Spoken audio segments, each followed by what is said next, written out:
आपके पास about 13 chapters हैं अगर आप मॉड्यूल के हिसाब से जाएंगे तो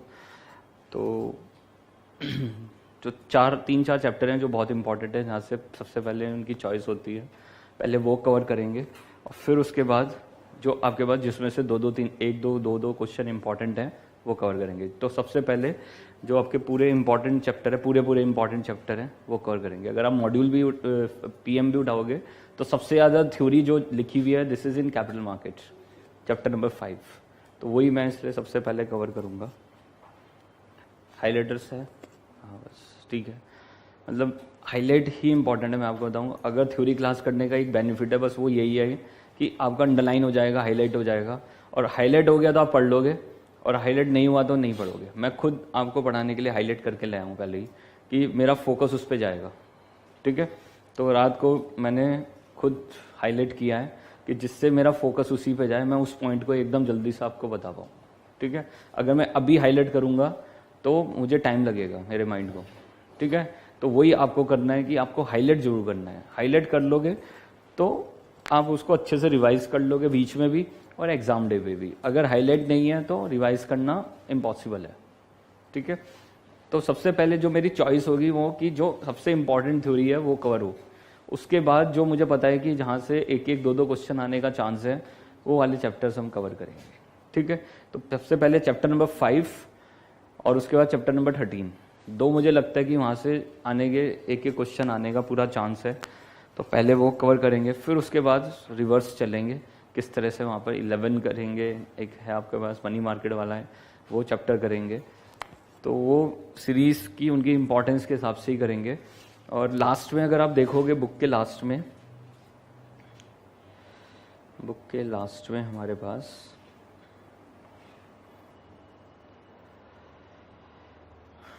दिस इज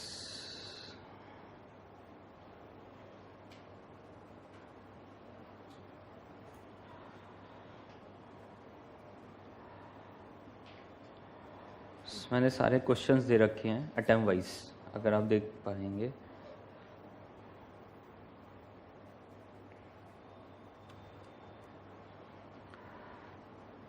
ठीक है, तो अगर आप देखेंगे नवंबर 17 तक के मैंने लिख रखे हैं। तो आप गैस भी कर सकते हैं किस तरह से वहाँ पर आपके पास क्वेश्चन का पैटर्न है। तो नवंबर 13 से एक बार देख सकते हैं, ठीक है। तो मैं आपको इसलिए पहले ही अपनी स्ट्रैटेजी बता रहा हूँ कि किस तरह से मैं कवर कराता हूँ।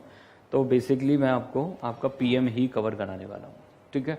पीएम ही, ये जो बुक है ना, मैं आपको बताता हूँ, this is simply PM practice manual. कुछ टॉपिक्स में है जो मैंने थोड़ा वहाँ पर दिखाने के लिए कि उस चैप्टर में कुछ है, तो मैंने मॉड्यूल को यूज़ किया है, स्टडी मटेरियल को। अदरवाइज मैक्सिमम चीज़ें यहाँ पर this is related to practice manual, ठीक है। तो ये मैंने आपको देखो पूरा बना के दिया हुआ है पहले से ही।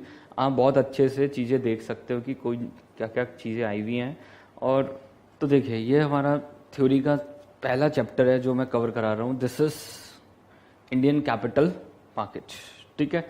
तो इंडियन कैपिटल मार्केट, यहाँ पर आपका बेसिकली जो भी डेरिवेटिव्स पार्ट है वो भी यहाँ पर कवर है। तो उसी से रिलेटेड यहाँ पर आपको थ्योरीज मिलेगी, डेरिवेटिव्स से रिलेटेड थोड़ा बहुत आपका स्टॉक एक्सचेंज, मर्चेंट बैंकिंग, उन सबसे रिलेटेड आपको थ्योरी पार्ट यहाँ पर मिलने वाला है। तो देखिए, इंपॉर्टेंट जो थ्योरी है मैं वही कवर कर रहा हूँ। और उसमें सबसे पहले आपके पास क्या है, what are the functions of stock exchange. What are the functions of stock exchange, कि स्टॉक एक्सचेंज के क्या फंक्शंस हैं, हमें वो देखना है। तो सबसे पहले सोचना है, जब भी आप कोई भी थ्योरी का पार्ट देख रहे हैं तो वहाँ पर उसका प्रैक्टिकल पॉइंट सोचना है कि स्टॉक एक्सचेंज क्यों सेटअप किया गया, पर्पस क्या था स्टॉक एक्सचेंज को सेटअप करने के पीछे, कि हम वहाँ पर एक प्लेटफॉर्म प्रोवाइड करा सके कि जिससे लोग आपस में क्या कर सके, एक फेयर लेवल पे क्या कर सके, ट्रेड कर सकते हैं विदाउट एनी मैनिपुलेशंस, ठीक है। तो this is the main purpose. हमने डिस्कस किया था बोनस, याद है, बोनस स्प्लिट क्यों बोनस किया जा रहा है, this is for marketability and liquidity. Same concept है यहाँ पर। सबसे पहले this is liquidity and marketability, ठीक है। तो लिक्विडिटी एंड मार्केटेबिलिटी का मतलब क्या है कि इजिली ट्रेडेबल। लिक्विडिटी का मतलब क्या होता है, इजिली ट्रेडेबल। मार्केटेबिलिटी, हम अपने आप को क्या कर सकते हैं, मार्केट। तो कंपनीज अपने आप को लिस्ट क्यों करा रही हैं एक्सचेंज पे, the purpose is marketability only, ठीक है। And the second one is liquidity. Liquidity का मतलब क्या है कि वो इजिली ट्रेड हो सके। इजिली ट्रेडेबल मतलब, अगर मैं बात करूं इजिली ट्रेडेबल,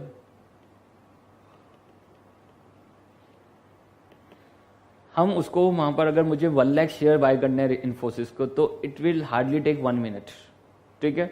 तो एक्सचेंज का पर्पज यही है कि आप इजिली वहां पर चीजें क्या कर सके, बाय एंड सेल कर सके, ठीक है। तो यहाँ लिक्विडिटी का मतलब मनी से नहीं है, यहाँ लिक्विडिटी का मतलब क्या है, इजिली ट्रेडेबल, ठीक है। तो this is the first main function of the exchange. तो वो ये लिखा हुआ है, this is we have to create continuous market for the securities enabling them to be liquidated। देख लीजिए, when investor can convert their security into cash at any time at the prevailing market price, it also provide investor to opportunity to change their portfolio as and when they want to change, ठीक है। तो जब चाहे वो अपने portfolio क्या कर सकते हैं, चेंज, कभी भी एंट्री करो, कभी भी एग्जिट, और बहुत इजीली कर सके। ऐसा ना हो जैसे जेड कैटेगरी स्टॉक्स होते हैं, तो अगर मुझे जेड कैटेगरी स्टॉक लेना है तो इट विल टेक टाइम। अगर मुझे उसके 100 शेयर भी बाय करने हैं तो 2-3 दिन लग जाते हैं 100 शेयर्स बाय करने में, ठीक है। अगर सेल करने हैं मुझे हो सकता है 5 दिन 10 दिन लग जाए, तो they are not so liquid. But यहाँ पर एक्सचेंज का पर्पज यही है कि वो लिक्विडिटी प्रोवाइड करा सके। सेकेंड यहाँ पर है fair price determination. Fair price determination is simply कि मार्केट में चीजें ओवर वैल्यूड है और अंडर वैल्यूड है। तो ओवर वैल्यू चीजें लोग क्या कर रहे हैं, देख लीजिए, सेल कर रहे हैं, और अंडर वैल्यू चीजें लोग क्या कर रहे हैं, बाय कर रहे हैं। तो कहीं ना कहीं फेयर प्राइस क्या करा रहा है, डिटरमाइन। तो what is, how to determine the fair price, बताइए हमें। डिमांड एंड सप्लाई, समझ पा रहे हैं, जहां पर डिमांड और सप्लाई क्या कर रहे हैं, वहां पर मैच हो रहे हैं, देख लीजिए, क्रॉस कर रहे हैं, तो उस पॉइंट पे आपका क्या हो जाएगा, price determine. And this is done on exchanges, ठीक है। तो ये काम किस पे आराम से हो पा रहा है, एक्सचेंजेस पे। इधर बायर है और इधर कौन है, सेलर है, ठीक है। तो दैट्स की सेकंड पॉइंट मेरे पास यही है, this is fair price determination. The market is almost a perfect competitive market. Market हमारे पास क्या है, परफेक्ट कॉम्पिटिटिव है, as there are large number of buyers and sellers. Due to the nearly perfect information, active bidding take place from both sides, ensure the fair price to be determined by the demand and supply forces। तो मैंने वो diagram बना के आपको उस चीज को याद दिला दिया कि फेयर प्राइस कैसे डिटरमाइन होगा, this is according to demand and supply, ठीक है। Now the next one we have a sources of long term funds. तो एक्सचेंज के थ्रू मैं क्या कर सकता हूं, देख लो, मैं लॉन्ग टर्म फंड क्या कर सकता हूं, वहां पर रेस कर सकता हूं, इक्विटी रेस कर सकता हूं, लॉन्ग टर्म बॉन्ड्स वहां पर रेस कर सकता हूं, डिवेंचर रेस कर सकता हूं। तो this is sources of long term funds। Corporate, government and public bodies raise funds from the equity market. These securities are negotiable and transferable. They are traded and change hands from one investor to another without affecting the long term ability of the funds to the issuing company। तो simply मैंने पहले भी बताया कि वहां पर company, अगर आज कोई कंपनी शेयर इश्यू कर रही है तो उसका क्या मतलब है, इसको लिस्ट कराने से क्या मतलब है। अगर मैंने आज कंपनी ने शेयर इश्यू किया, उसने शेयर इश्यू किया और पैसे उसकी जेब में, अब वो शेयर मिस्टर ए के पास हो, बी के पास हो, सी के पास हो, उसे कोई फर्क पड़ रहा है नहीं। एक्सचेंज पे आने का पर्पज यही है कि लोग इजिली उसको क्या कर सकते हैं, नेगोशिएट कर सकते हैं, उसको वहां पर एक्सचेंज कर सकते हैं फॉर ए प्राइस। तो यहां पर देख लीजिए, this is the main function of the exchange, ठीक है। Now the next helps in capital formation. What is capital formation in an economy, कि आप सेविंग्स को क्या कर रहे हैं, देख लीजिए, चर्न आउट कर रहे हैं इकोनॉमी के अंदर, उसको क्या कर रहे हैं, चर्न आउट। मतलब कि इधर लोगों ने वहां पर पैसा कमाया तो वो कुछ सेव कर रहे हैं और कुछ स्पेंड कर रहे हैं, स्पेंड कर रहे हैं, तो ठीक है, जीडीपी विल ग्रो। सेविंग अगर रख ली घर में तो उस केस में क्या होगा, समझ पा रहे हैं, इकोनॉमी में क्या होगा, वो चर्न आउट नहीं होगी, और चर्न आउट नहीं होगी तो जीडीपी विल नॉट ग्रो। तो वो क्या कर रहे हैं, सेविंग्स को कहां लेके आ रहे हैं, पब्लिक की जो सेविंग्स है उसको कहां लेके आ रहे हैं, कैपिटल मार्केट में। अदरवाइज तो लोग क्या करते, घर में रख लेते, या ज्यादा क्या करा लेते, एफडी करा लेते, रिकरिंग डिपॉजिट करा लेते। बट ये पैसा सीधा कहां लेके आ रहा हूं, कैपिटल मार्केट में। कैपिटल मार्केट का मतलब क्या है कि कंपनी वहां पैसा रेज करेगी और पब्लिक क्या करेगी, इन्वेस्ट, ठीक है। और पब्लिक इन्वेस्ट करेगी, अगर किसी कंपनी में अगर वो इन्वेस्ट करेगी तो क्या होगा, इकोनॉमी विल ग्रो। समझ पा रहे हैं, इकोनॉमी क्या करेगी, ग्रो, क्योंकि कल वो कंपनी सेल करेगी तो वहां पर स्पेंडिंग्स होंगी इकोनॉमी में, और इकोनॉमी में स्पेंडिंग होगी तो फिर वही पैसा क्या करेगा, रोटेट होगा, और जितना मनी रोटेट होगा, समझ पा रहे हैं, इकोनॉमी उतना क्या करेगी, ग्रो करेगी, ठीक है। तो they helps in capital formation. There are nexus between the savings and the investment of the community। The savings of the community are mobilized and channeled by the stock exchange for investment into those sectors and units which are favored by the community at a large and on the basis of such criteria, good return, appreciation of capital and so on, ठीक है। Now the last one, this is reflect the general state of economy। exchange क्या बता रहे हैं, general state of economy, मतलब Nifty अगर आप देख रहे हैं तो वो क्या है, एक्सचेंज का प्रोडक्ट है। This is the product of, and Nifty is the product of NSE, आपके पास Sensex is the product of BSE, तो वो एक्सचेंज के प्रोडक्ट्स हैं। तो उस केस में ध्यान से देख ले, अगर निफ्टी बढ़ रही है तो हम क्या करें, इकोनॉमी अच्छा काम कर रही है। अगर इकोनॉमी फॉल हो रही है तो हम कह रहे हैं कि इकोनॉमी क्या है, रिसेशन में, इकोनॉमी परफॉर्म नहीं कर रही है। तो it reflect the general state of economy, ठीक है। तो the performance of the stock market reflects the boom and depression in the economy, जो मैंने बोला एग्जैक्टली वही लिखा हुआ है, ठीक है। It indicates the general state of economy for all the concerns who can take suitable steps in the time. The government takes suitable monetary and fiscal steps depending upon the state of economy. ठीक है, clear है। तो 5 point है, liquidity, marketability, fair price determination, sources of long term funds, helps in capital formation, and the last one is reflect the general state of economy. ठीक है, clear है, कोई दिक्कत? Now the next one, write a short note on rolling settlement. What is rolling settlement? पहले इसको समझ लेते हैं। तो what is rolling settlement?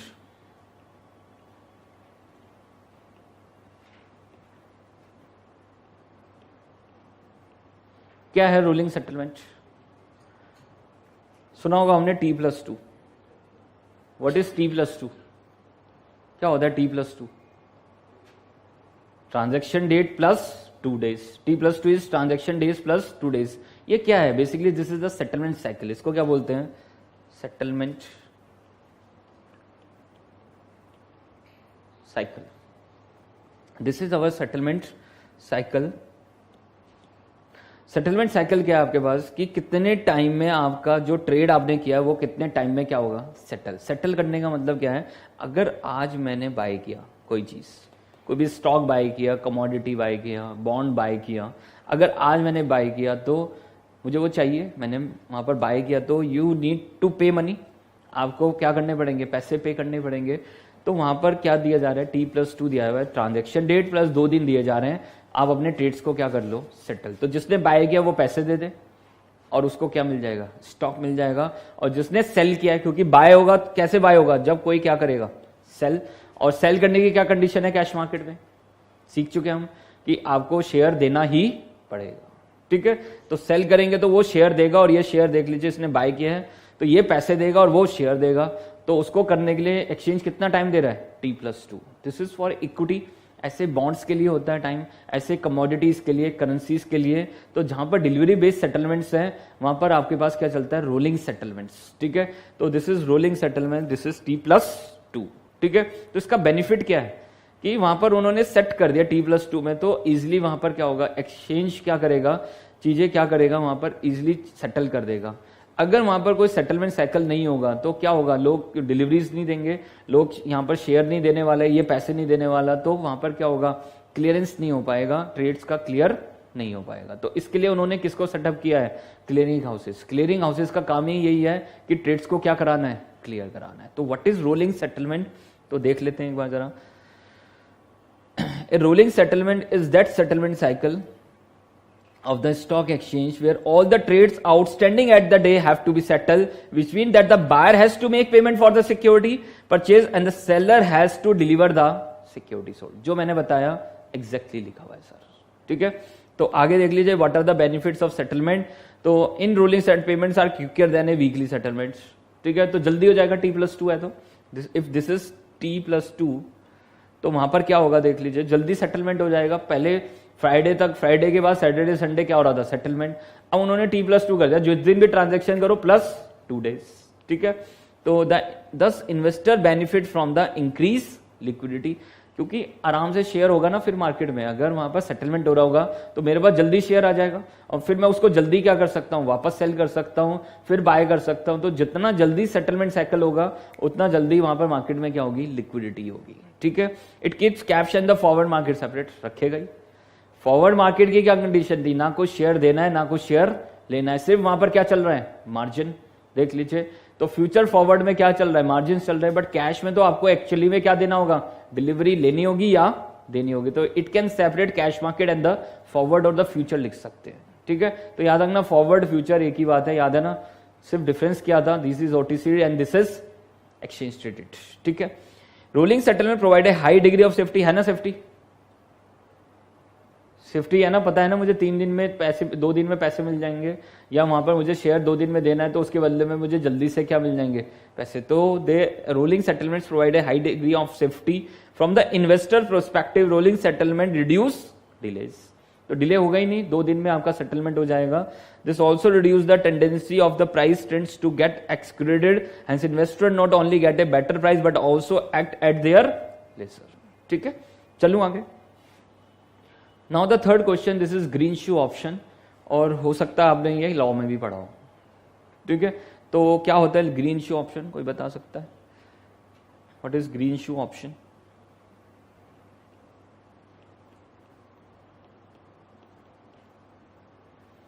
आज के टाइम में जितने भी आईपीओज आ रहे हैं, तो this is book building process. सुना है वर्ड बुक बिल्डिंग प्रोसेस?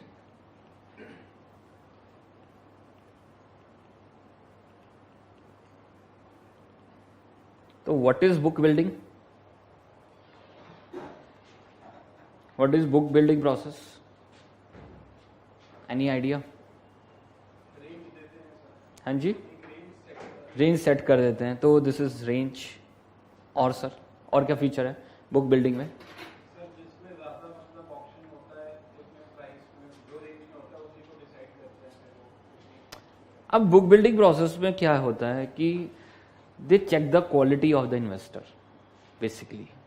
ठीक है, उसमें एक फैक्टर क्या है, प्राइस रेंज भी है। ठीक है, तो दे आर लुकिंग, जो आपका जो इन्वेस्टमेंट बैंकर है आईबी है, तो आईबी का काम क्या है, खाली ये नहीं कि आपके लिए पैसा रेज करना, क्वालिटी इन्वेस्टर ढूंढ के लाना। ठीक है, क्वालिटी इन्वेस्टर का क्या मतलब है कि वो वहां पर क्या देख रहे हैं कि वो इंस्टीट्यूशनल बायर है, क्या क्या वहां पर उसका प्रोफाइल है, हर चीज चेक करें बुक बिल्डिंग प्रोसेस में। ठीक है, तो खाली वो तो हमें दिखता है कि प्राइस रेंज के अंदर जो हाईएस्ट बिड है वो आप लगा दो, तो सबसे पहला क्राइटेरिया क्या होता है हमेशा, दिस इज प्राइस, याद रखना। तो इसलिए वो सबका फोकस किस पे रहता है, उस प्राइस पे रहता है। मान लो price band, book building process में कंपनीज क्या दे रहे हैं, they are giving you the price band. मान लो the share price is about 330, तो but they are giving you the price band of 300 to 350, और आप बिड्स लगाओ, हमारे लिए क्या लगाओ, बिड्स। तो कोई ऑफर प्राइस नहीं होता प्रैक्टिकली आज के टाइम में क्या होता है, आपके पास we have a price range, और आप हमारे लिए बिड लगाओ 300 से 350 के बीच में। ठीक है, पहले क्या चलता था, कंपनी सीधा ऑफर प्राइस बता रही है, मैं शेयर 330 में बेचूंगा, जिसको लेना है ले लो, जिसको नहीं लेना मत लो। बट अब ऐसा नहीं है, we have a book building process, और बुक बिल्डिंग प्रोसेस में क्या कर रहे हैं, वहां पर हम एक रेंज सेट कर रहे हैं, और आप मेरे लिए क्या करो, बिड करो इस रेंज के अंदर। ठीक है, तो आपको लगता है मैं बहुत अच्छी कंपनी हूं, तो यू हैव टू पे मी द 350 रुपीज, और अगर लग रहा है कि बहुत अच्छी कंपनी नहीं है, तो यू हैव टू पे 300, योर चॉइस। ठीक है, तो we are accepting your offer. Basically contract पढ़ा है ना, कॉन्ट्रैक्ट में क्या है कि एक वहां पर ऑफर दे रहा है और एक उसको क्या कर रहा है, एक्सेप्ट कर रहा है। तो यहाँ रिवर्स कर दिया उन्होंने इससे प्रोसेस, कि वो मुझे ऑफर दे रहे हैं और फिर कंपनी क्या करेगी, एक्सेप्ट करेगी। ठीक है, तो खाली प्राइस नहीं देखते, they are check the quality of the investor. सब प्रोफाइल्स, ये सब चीजें चेक की जाती हैं। इंडिया में थोड़ा क्या है कि थोड़ा डिफिकल्ट है ये सब चीजें, ना इतना लोग देखते हैं, but in international scenario in book building process they are also looking the quality of the investor. कौन हमारी कंपनी में पैसा क्या कर रहा है, इन्वेस्ट कर रहा है, तो उसके अकॉर्डिंग भी क्या होती है, एप्लीकेशंस क्या होती हैं, सेलेक्ट होती है। ठीक है, रिजेक्ट एंड सिलेक्शन। ठीक है, तो ये बहुत अच्छा प्रोसेस उन्होंने वहां पर स्टार्ट किया है। पर्पज यही है कि वहां पर बेसिकली हम आपकी ऑफर को एक्सेप्ट करें, आप हमारी ऑफर को एक्सेप्ट ना करें। ठीक है, तो इसी बुक बिल्डिंग प्रोसेस में we are following the green shoe option. What is the purpose of green shoe option? क्या पर्पज है? 2 पर्पज है ग्रीन शू ऑप्शन के। एनी आइडिया किसी को, जो लोग लॉ पढ़ रहे हैं? What are the 2 main purpose of green shoe option? तो ये लिंक बुक बिल्डिंग प्रोसेस से ही है। 2 मेन पर्पज है। पहला, ओवर सब्सक्राइब। अगर आपका इश्यू क्या हो गया है, ओवर सब्सक्राइब्ड। दूसरा, प्राइस स्टेबलाइजिंग।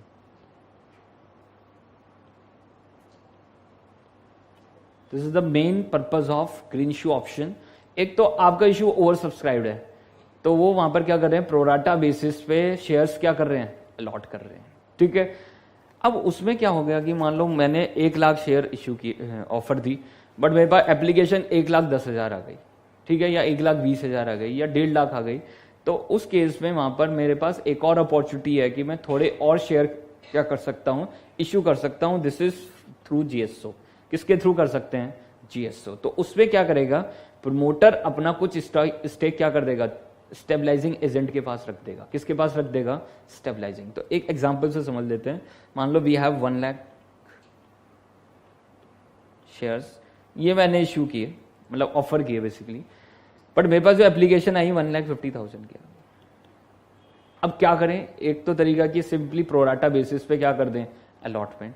एक और अपॉर्चुनिटी है मेरे पास कि मैं और शेयर्स क्या कर सकता हूं, वहां पर और कैपिटल क्या कर सकता हूं, रेज कर सकता हूं। This is not more than 15% of the issue size. तो एक वहां पर उन्होंने बता दिया है, not more than 15% of the issue size. तो if issue size is 1 lakh, तो कितने और शेयर इश्यू कर सकते हो?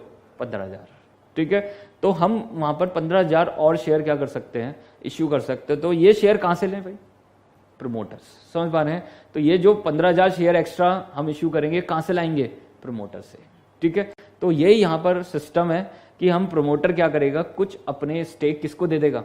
Stabilising agent. नाम ही उसका क्या है? स्टेबलाइजिंग एजेंट, ठीक है। तो उसका काम क्या है? एक तो प्रोराटा बेसिस पे शेयर अलॉट करना, साथ में अपने प्राइस को क्या कराना, जब एट द टाइम ऑफ, जब वो लिस्ट होगा, तो लिस्टिंग के टाइम पे आपको क्या करना है, वहां पर अपने शेयर प्राइस को क्या कराना है? स्टेबलाइज कराना है। नाम ही उसका क्या है? स्टेबलाइजिंग एजेंट, ठीक है। तो जो इन्वेस्टमेंट बैंकर है यहां पर, उसका काम क्या है? आपके शेयर प्राइस को बहुत ज्यादा फ्लक्चुएट ना होने देना।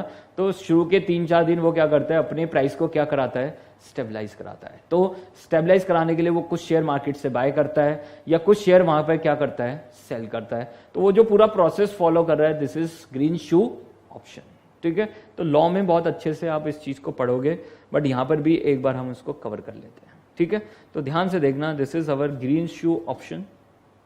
क्या कह रहा है? GSO means an option available to the company issuing securities to the public to allocate share in excess of the public issue। जो मैंने लैंग्वेज बोली, in excess of the public issue। तो पब्लिक इश्यू इज 1 लाख, और मैं उससे ज्यादा share क्या कर सकता हूं? इश्यू कर सकता हूं। And operating a post listing price stabilising mechanism through a stabilising agent. ये मैंने आपको 2 फीचर बताए। This is the 2 main features of GSO green shoe option. Law में भी आपके लिए इंपॉर्टेंट है ये कॉन्सेप्ट, ठीक है। पढ़ा आप लोगों ने? नहीं, लॉ में नहीं? अच्छा, ठीक है sir. This option acts as a safety net for the investor and is a standard global practice. Safety net कैसे है कि वहां पर बहुत सिस्टमेटिक सिस्टम है कि वहां पर आपके पास क्या है कि पूरे जो इन्वेस्टर है उनको पता है कि मेरे शेयर, जिस शेयर में मैं पैसा लगा रहा हूं, ऐसा नहीं कि जैसे ही लिस्ट हुआ शेयर का प्राइस क्या हो गया? फॉलो हो गया, ठीक है। तो उसका मेन पर्पस क्या है कि वो स्टेबलाइजिंग एजेंट को बिठा रहा है, और उसका पर्पस है कि वो मार्केट में इस तरह से बाइंग सेलिंग करेगा कि हमारे प्राइस को क्या रखेगा? स्टेबलाइज, ठीक है।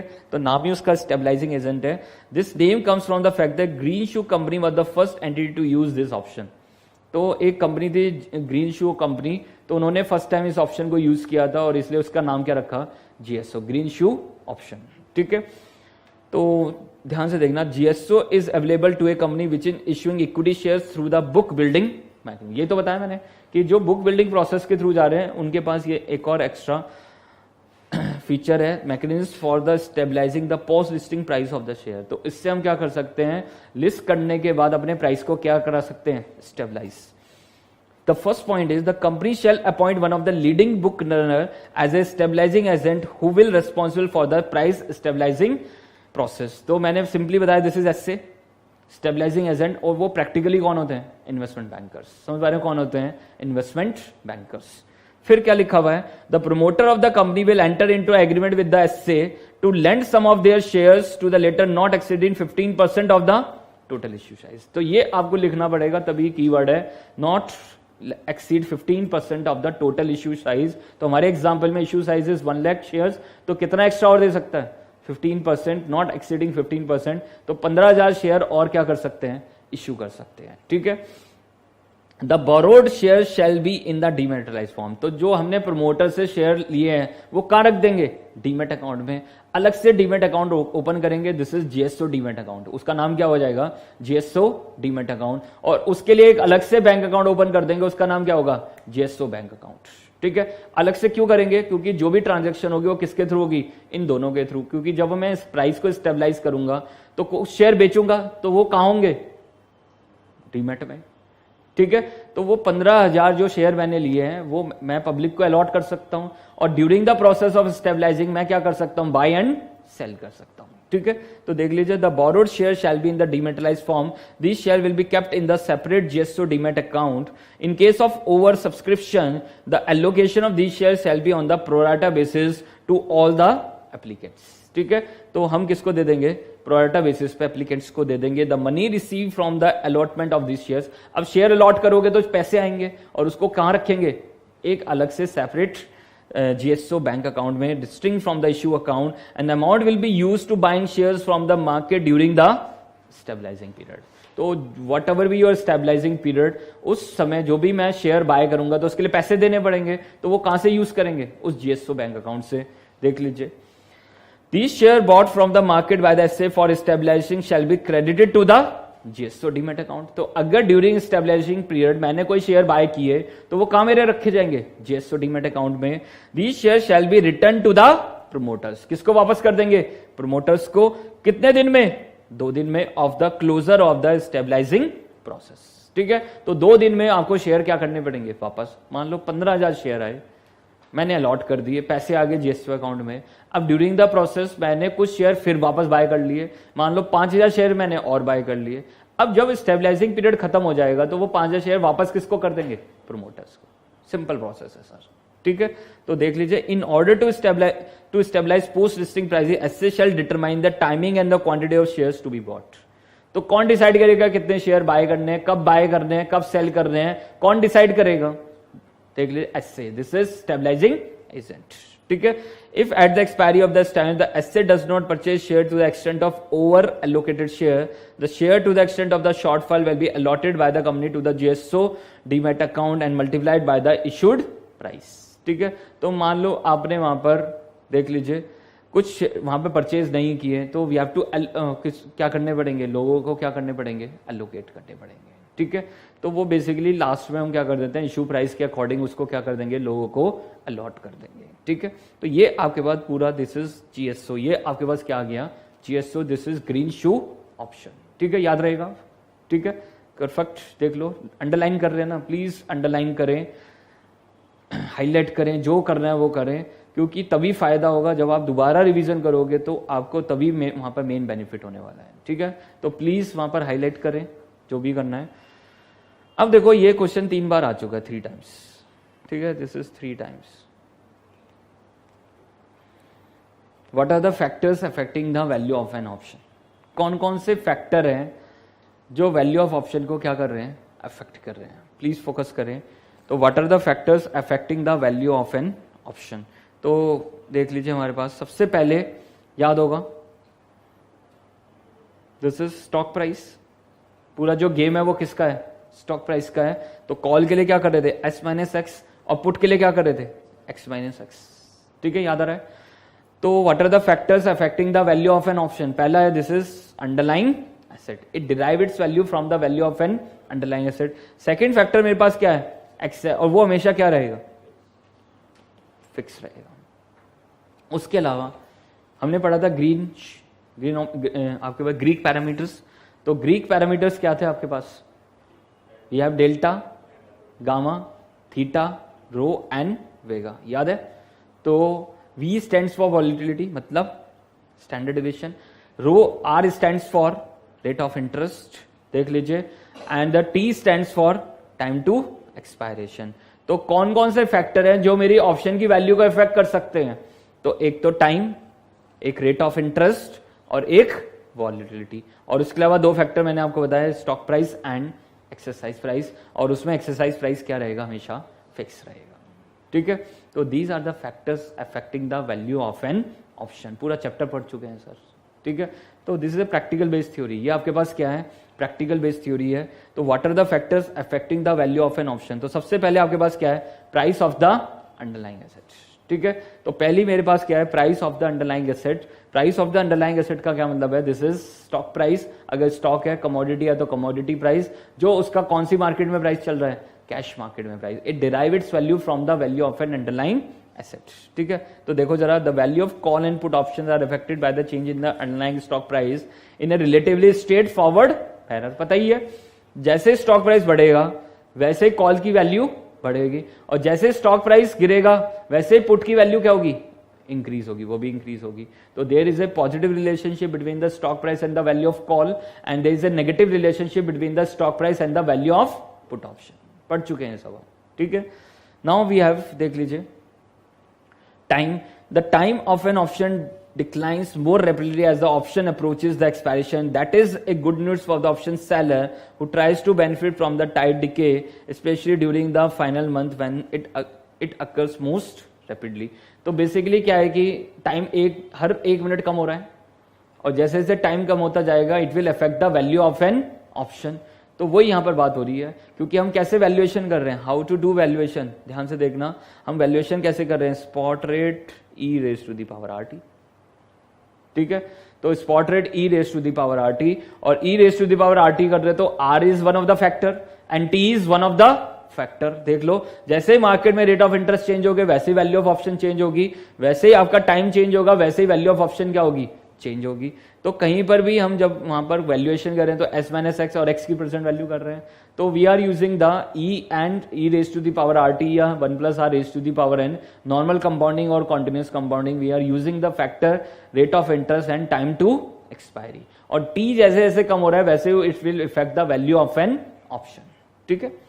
Now we have volatility. मैंने बताया पूरा गेम किसका है in option market? This is simply volatility.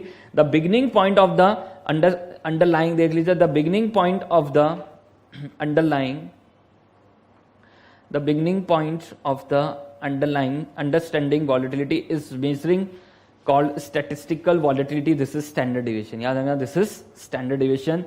तो SV is the statistical measure of the past price movement of the stock. It tells you the volatility of the stock has been actually been over a given period of time. तो statistical volatility is basically, मैं आपको बता रहा हूँ, this is pure standard deviation, ठीक है। Now we have rate of interest. Another feature which will affect the value of option is the time value of money. The greater the interest rate, the present value of the future exercise price is less.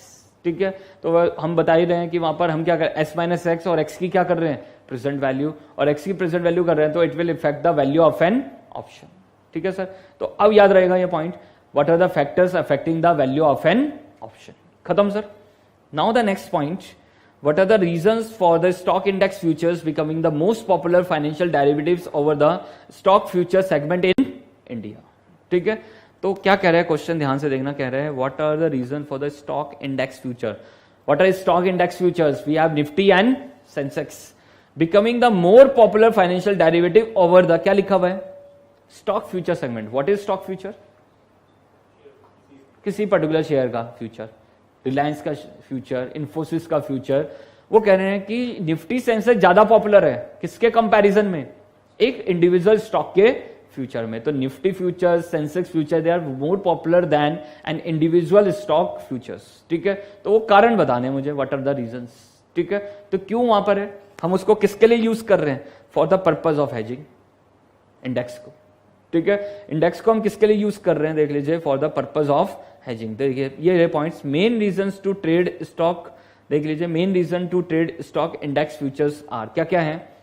Stock index future is the most popular financial derivative over the stock in the following reasons. और उसमें सबसे पहला क्या है, क्या किया था हमने? इंडेक्स के थ्रू क्या किया था? फ्यूचर में हेज किया था, ठीक है। तो मेरी अगर लॉन्ग पोजीशन थी पोर्टफोलियो में, तो हम क्या कर रहे थे? अगर मेरा ऑब्जेक्टिव है टू मिनिमाइज द रिस्क, तो मैं क्या कर रहा था? शॉर्ट इंडेक्स फ्यूचर्स, याद आ रहा है? अगर मैंने शॉर्ट पोजीशन की थी तो मैं क्या कर रहा था? Long index future.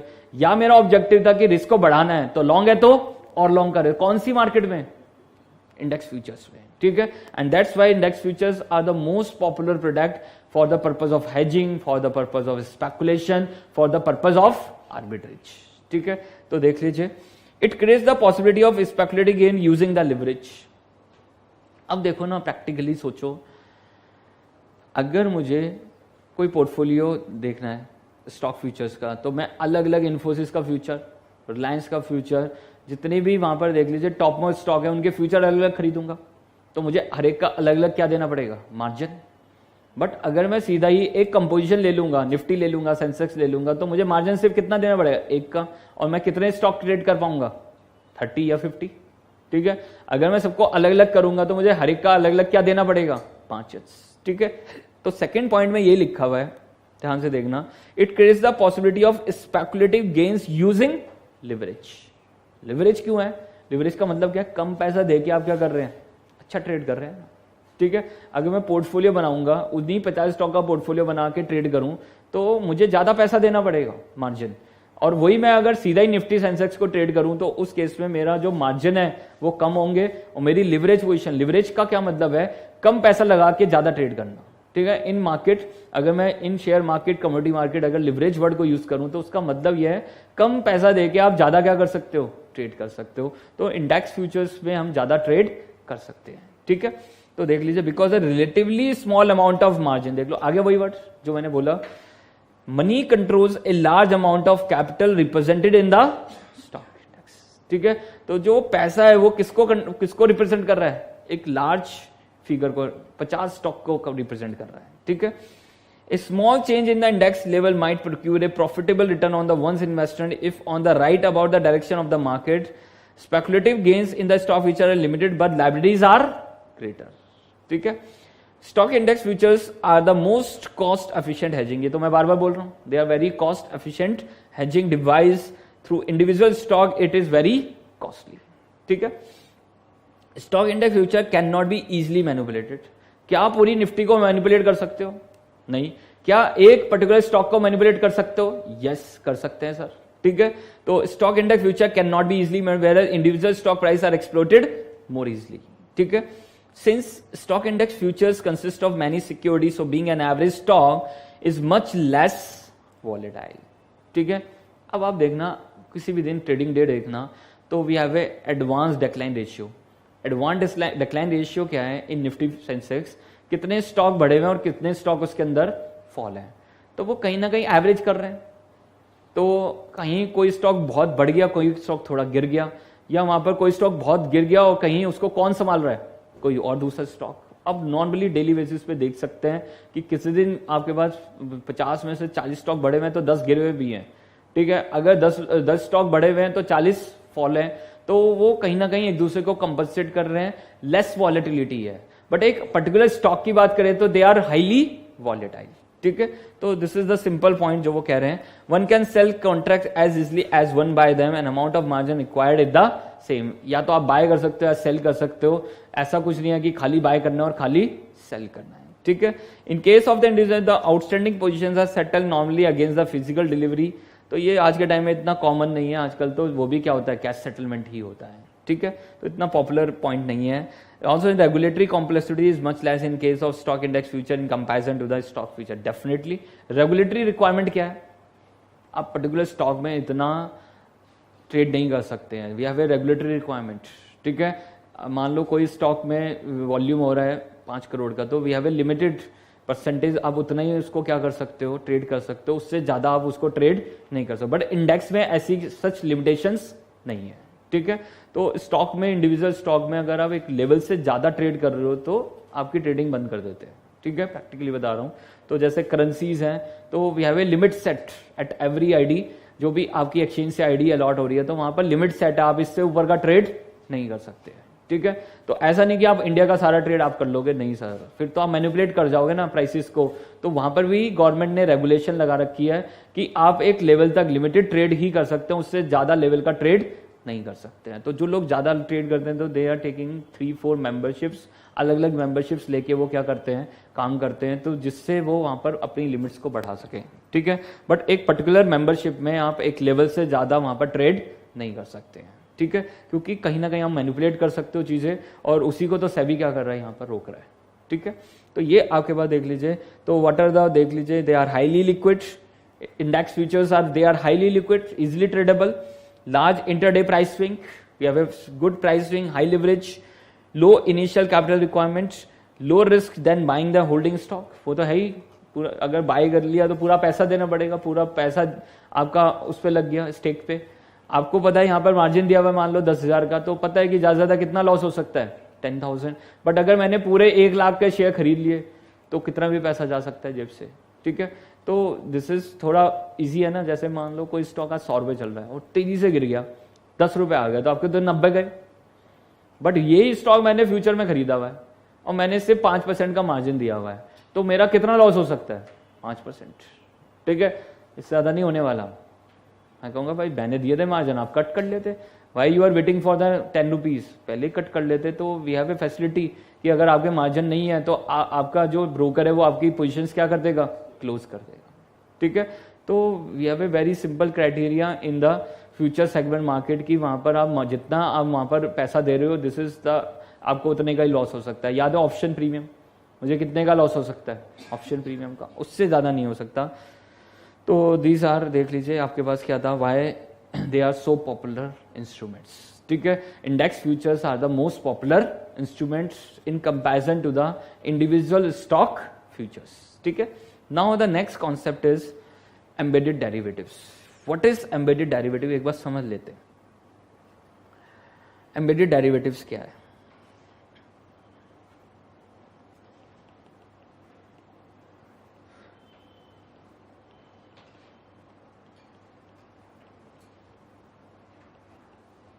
इस पे इंपॉर्टेंट लिखना है, एम्बेडेड डेरिवेटिव्स। इस चैप्टर में से फ्रीक्वेंटली क्वेश्चंस आते हैं, तो इसमें से कुछ छोड़ के मत जाना, ठीक है। तो इसलिए मैं एक एक क्वेश्चन करा रहा हूं यहां पर, तो ये ध्यान रखना, एक एक पॉइंट इंपॉर्टेंट है, एक क्वेश्चन आने का बहुत प्रोबेबिलिटी रहता है यहाँ से, ठीक है। तो बहुत जनरल चीजें पूछते हैं ऐसा नहीं है, बट फिर भी अगर कोई स्पेसिफिक टर्म पूछी तो this is one of them, embedded derivative, ठीक है। तो इसलिए ये इंपॉर्टेंट की लिस्ट में लिख लेना आपने, ठीक है। तो व्हाट आर एम्बेडेड डेरिवेटिव्स, क्या होते हैं एम्बेडेड डेरिवेटिव्स? या वे हॉर्स कॉन्ट्रैक्ट,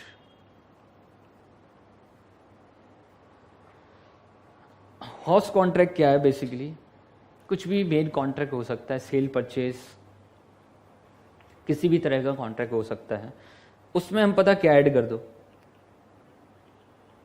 डेरिवेटिव्स, तो वो क्या बन जाएगा, एम्बेडेड डेरिवेटिव्स। पहले बहुत बेसिक लेवल पे what is the meaning of embedded, क्यों एम्बेडेड बोल रहे हैं कि हमारे मेन कॉन्ट्रैक्ट के साथ, दिस इज होस्ट कॉन्ट्रैक्ट, उसको क्या बोलते हैं, होस्ट कॉन्ट्रैक्ट, उसके साथ मैंने क्या ऐड कर दिया, डेरिवेटिव इंस्ट्रूमेंट। कैसे? सिंपल एग्जांपल है, फ्लोटिंग रेट, याद है, फ्लोटिंग रेट बॉन्ड।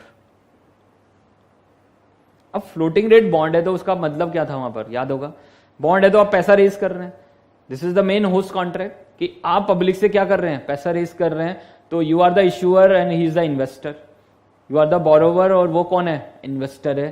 तो this is a simple contract कि आप मेरी कंपनी में क्या कर दो, पैसा दे दो, बॉन्ड को मेरे क्या कर दो, सब्सक्राइब कर दो। बट पता मैंने क्या कहा, कूपन रेट कैसे डिसाइड होगा, this is according to the reference rate plus minus quoted margin. तो मैंने एक मेन होस्ट कॉन्ट्रैक्ट में क्या ऐड कर दिया, derivative instruments, it derive its value from the value of an underlying asset. तो जो आपका कूपन है वो किसके अकॉर्डिंग कैलकुलेट होगा, this is according to the underlying asset, this is reference rate, वो लिबॉर हो सकता है, यूरिबॉर हो सकता है। तो this is the simple example जो हम नॉर्मली कर ही रहे थे, ठीक है। अब थोड़ा और प्रैक्टिकल जा सकते हैं, तो we have coal purchase contract.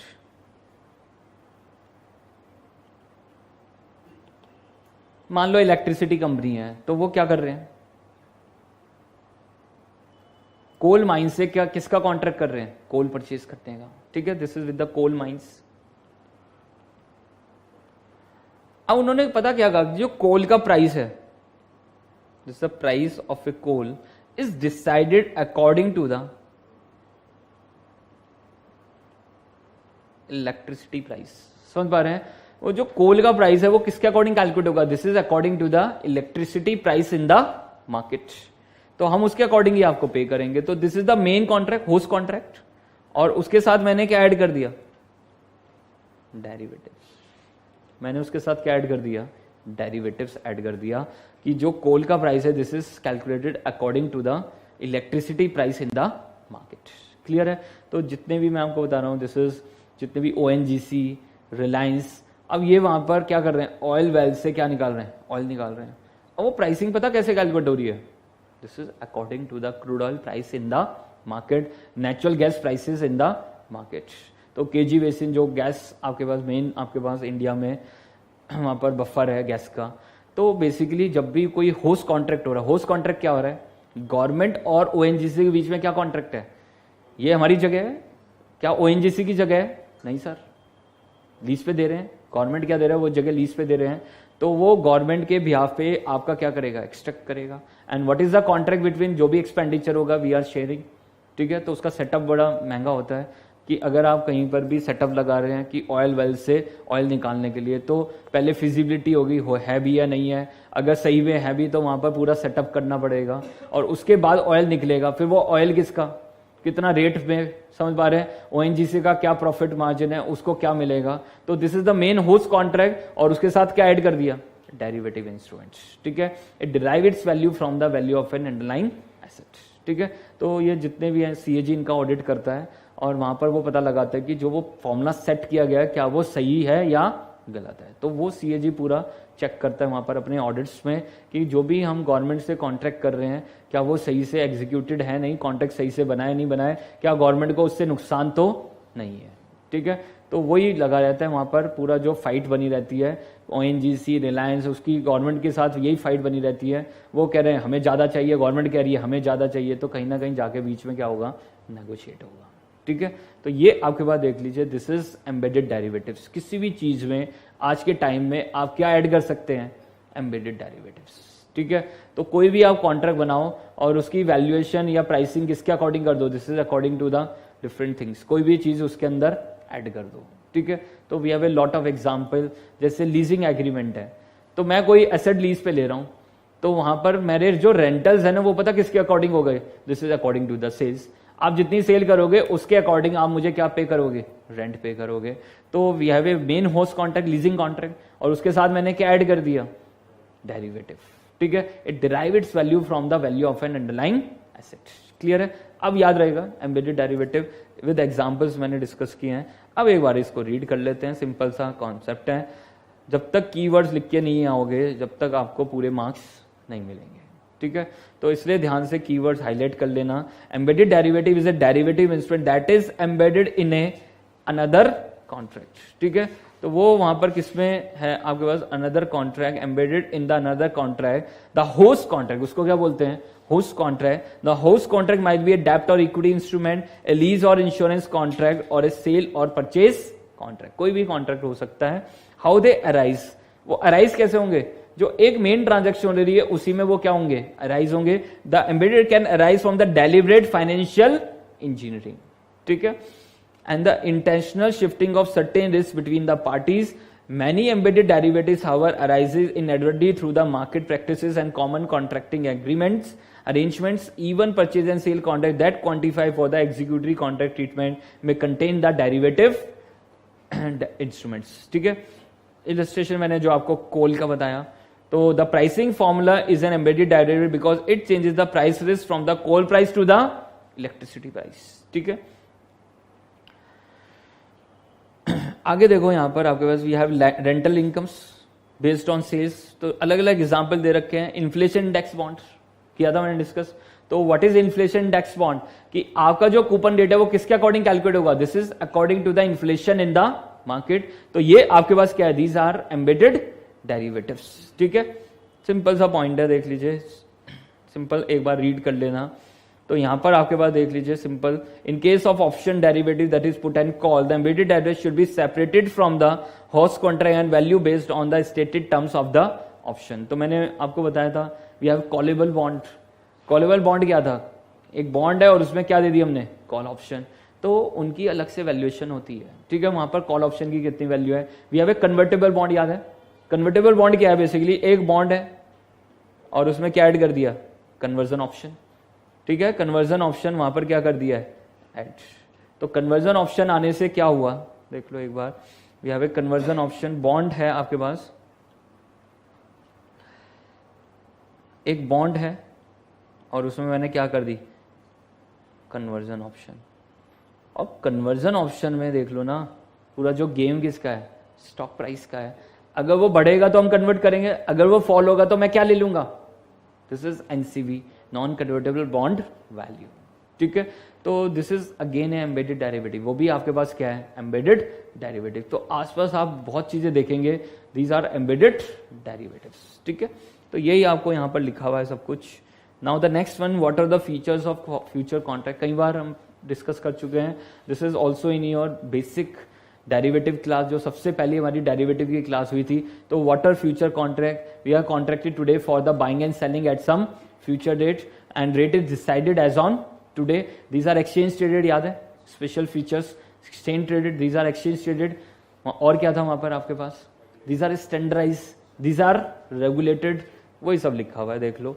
तो ये आपके पास देख लीजिए, these are traded on the organise exchange, they are standardise contract, they are associated with the clearing house. याद है यहां पर क्या था, क्लियरिंग हाउस, डिफॉल्ट, वहां पर डिफॉल्ट रिस्क नहीं था, तो वहां पर क्लियरिंग हाउस है। देख लीजिए, मार्जिन रिक्वायरमेंट्स है, डेली बेसिस पे क्या होगा, settlement, existence of regulatory authority, every day the transaction are mark to market. याद आ रहा है, फीचर्स ऑफ फ्यूचर कॉन्ट्रैक्ट सारे डिस्कस किए हुए मैंने आपसे। ठीक है, now we have a next term, explain the term offer for sale. ठीक है, तो मुझे नेक्स्ट टर्म वहां पर कवर करनी है, ऑफर फॉर सेल। इसको बीओडी भी बोलते हैं, क्या बोलते हैं, BOD, bought out deals, bought out deals.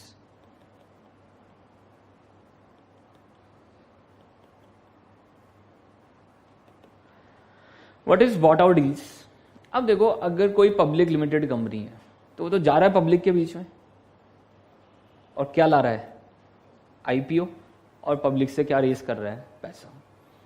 अब कोई प्राइवेट कंपनी है, उसको पैसा चाहिए, अब वो क्या करे, अब उसको तो पब्लिक इशू लाना अलाउड नहीं है। ठीक है, तो वो तो पब्लिक इशू अभी ला नहीं सकता या कंडीशन फुलफिल नहीं कर पा रहा, तो उस केस में क्या करें, पैसा तो चाहिए मुझे बिजनेस चलाने के लिए, तो मैं प्राइवेटली अपने को क्या कर लूंगा, प्लेस करा दूंगा, अपने आप को क्या करा देंगे, प्लेस। तो देखिए, बीओडी डील में, बॉट आउट डील्स में क्या होगा कि पब्लिक जो लिमिटेड कंपनीज हैं वो तो आईपीओ ला रही हैं, बट जो प्राइवेट कंपनीज हैं वो क्या करें बेचारे, उन्हें भी तो पैसा चाहिए, तो वो प्राइवेट इक्विटी के थ्रू जा रहे हैं। वो किसके थ्रू जा रहे हैं, private equity. And what is private equity, this is bought out deal. Basically क्या है, इन्वेस्टमेंट बैंकर क्या करेगा, मेरे पूरे इश्यू को परचेज कर लेगा, नाम से पता चल रहा है बॉट आउट डील, पूरी डील क्या कर ली, बॉट आउट कर ली, और फिर धीरे धीरे किसको देता रहेगा, पब्लिक को देता रहेगा।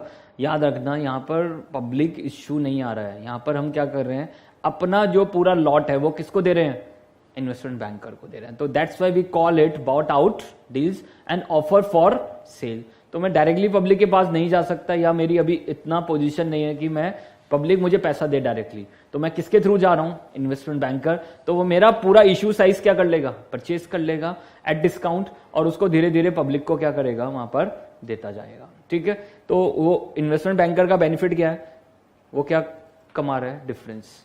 पब्लिक को देगा 110 में और उससे लिया 90 रुपए में, तो 20 रुपए का जो डिफरेंस है वो कौन वहां पर अर्न कर रहा है, इन्वेस्टमेंट बैंकर। ठीक है, तो दिस इज प्राइवेटली प्लेस, काम ही यही है इन्वेस्टमेंट बैंकर का। प्राइवेट इक्विटी फर्म्स का काम यही है कि आपको प्राइवेटली क्या करा दें, इक्विटी प्रोवाइड करा दें। ठीक है, तो जो लोग वहां पर इन्वेस्टमेंट करना चाहते हैं but not in the listed companies, तो उस केस में वहां पर प्राइवेट इक्विटी फर्म्स क्या करते हैं, आपके लिए पैसा रेस करा देते हैं। ठीक है, तो देख लीजिए, offer for cell, what is offer for cell is also known as bought out deals. It is a new method of offering the equity share debenture to the public. In this method, instead of dealing directly with the public, a company offers the share debenture through a sponsor. और sponsor का मतलब investment banker. ठीक है, the sponsor may be a commercial bank, merchant bank or other institution or individual. It is a type of wholesale of equity. ये keyword याद रखना, wholesale of equity by a company.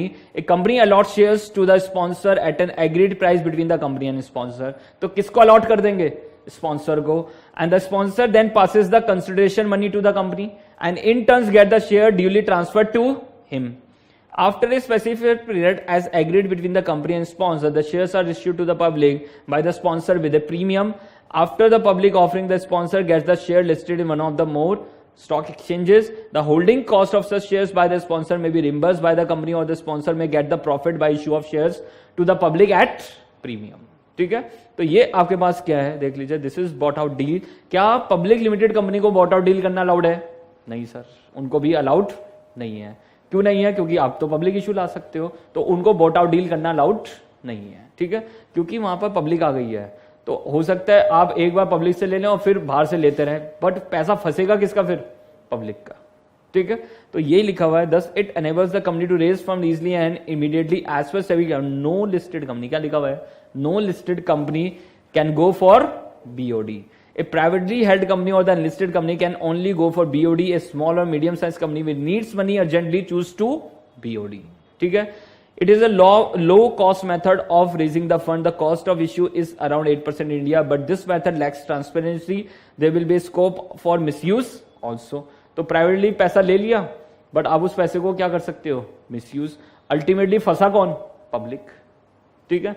तो ये आपके पास देख लीजिए, this is bought out deals. ESOS and ESPS, this is employ stock option scheme, ठीक है। तो लॉ का पार्ट है, अच्छे से लॉ में पढ़ लेना, ठीक है। यहाँ पर मैंने देखा नहीं है कभी, but this is given in your module, तो मैंने लिख दिया है, ठीक है। तो लॉ में पढ़ लेना, ठीक है। तो ज़्यादा बेटर है, अच्छा डिफरेंस नहीं है, उन्होंने लिखा हुआ में नहीं अच्छा है, ठीक है। तो आप बहुत अच्छा डिफरेंस भी क्रिएट नहीं कर पा रहे वहाँ पर, बट लॉ में पढ़ोगे ना दोनों, तो बहुत अच्छे से वहां पर डिफरेंस क्रिएट किया हुआ है, ठीक है। किया हुआ है अपने लॉ में, नहीं है किया हुआ ना, बस ठीक है। लॉ वाला पार्ट वैसे पूछते नहीं आजकल, बहुत फाइनेंस वाला पार्ट ही पूछते हैं थ्योरी में, बट फिर भी वो लिखा हुआ था, मैंने इसलिए लिखा हुआ है, ठीक है। तो better to do from the law book, ठीक है, जो भी आपका लॉ के बुक है। Now the next one is stock lending scheme. याद है SLB किया था पूरा डिस्कशन पूरा। तो stock lending and boring scheme एक बार देख लेते हैं। शॉर्ट सेल याद है, ये जो पूरा कॉन्सेप्ट बना है कौन सी मार्केट के लिए? Cash market. तो कैश मार्केट में मैंने शॉर्ट सेल किया। क्यों किया मैंने शॉर्ट सेल? मुझे लग रहा है स्टॉक गिरने वाला है, बट मेरे पास नहीं है, ठीक है। मेरे पास वो स्टॉक नहीं है। शॉर्ट सेल का मतलब यही है कि मेरे पास वो स्टॉक नहीं है और मैंने क्या कर दिया? उसको सेल कर दिया है। क्योंकि ये किसकी मार्केट की बात हो रही है? Cash market. क्या फ्यूचर मार्केट में ऐसा कुछ है? कभी बाय करो और कभी सेल करो। क्या वहां शॉर्ट सेल नाम की कोई चीज है? नहीं सर, ठीक है। तो जो भी शॉर्ट सेल वर्ड यूज किया रहा है, this is only for the cash market. मुझे लग रहा है स्टॉक गिरने वाला है, तो मैंने उसको क्या कर दिया? सेल कर दिया। पर्पस क्या है? नीचे गिरेगा तो वापस क्या कर लूंगा? बाय। बट मेरे पास स्टॉक नहीं है, तो एक्सचेंज कह रहा है ठीक है भाई शॉर्ट सेल कर लो, but this is only for intraday. कब के लिए? इंट्राडे, ठीक है सर। एक ऑप्शन तो ये है हमारे पास, आज सुबह बेचो और शाम को जो भी प्राइस हो वापस क्या कर लो? Buy, and the difference is your profit and loss.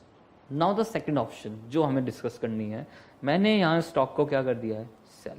मुझे लग रहा है गिरने वाला है, बट दिन के दिन में काम नहीं हो रहा, मुझे तो नेक्स्ट डे मूव करना है, या 4 दिन 5 दिन 10 दिन की स्ट्रैटेजी है।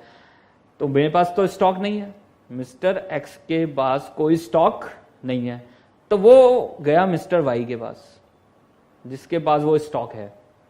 तो मैंने कहा मुझे ये थोड़े टाइम के लिए उधार दे दो, and that's why we called it stock lending and borrowing scheme. तो Mister Y is a lender and Mister X is a borrower. किस चीज का? स्टॉक का। And that's why we called it stock lending and borrowing scheme. Purpose क्या था mister x का? कि वो अपने व्यू को एग्जीक्यूट करा ले। और मिस्टर वाई का क्या पर्पस है? मेरे पास खाली पड़ा हुआ डीमेट अकाउंट में, उसका मैं कुछ यूटिलाइज कर लूं और इसके बदले में मुझे क्या मिल जाएंगे? Stock lending charges. बट उसने कंडीशन लगा दी, अगर भाई इन बिटवीन कोई भी इनकम जनरेट हुई, डिविडेंड, बोनस, स्प्लिट कुछ भी हुआ, तो आपको मुझे मिस्टर एक्स को वापस देना पड़ेगा। किसको? मिस्टर वाई को। बट मिस्टर एक्स कह रहा है मुझे एक चीज चाहिए, वोटिंग पावर। तो मिस्टर वाई कह रहा है ठीक है भाई वोटिंग पावर ले ले, ठीक है।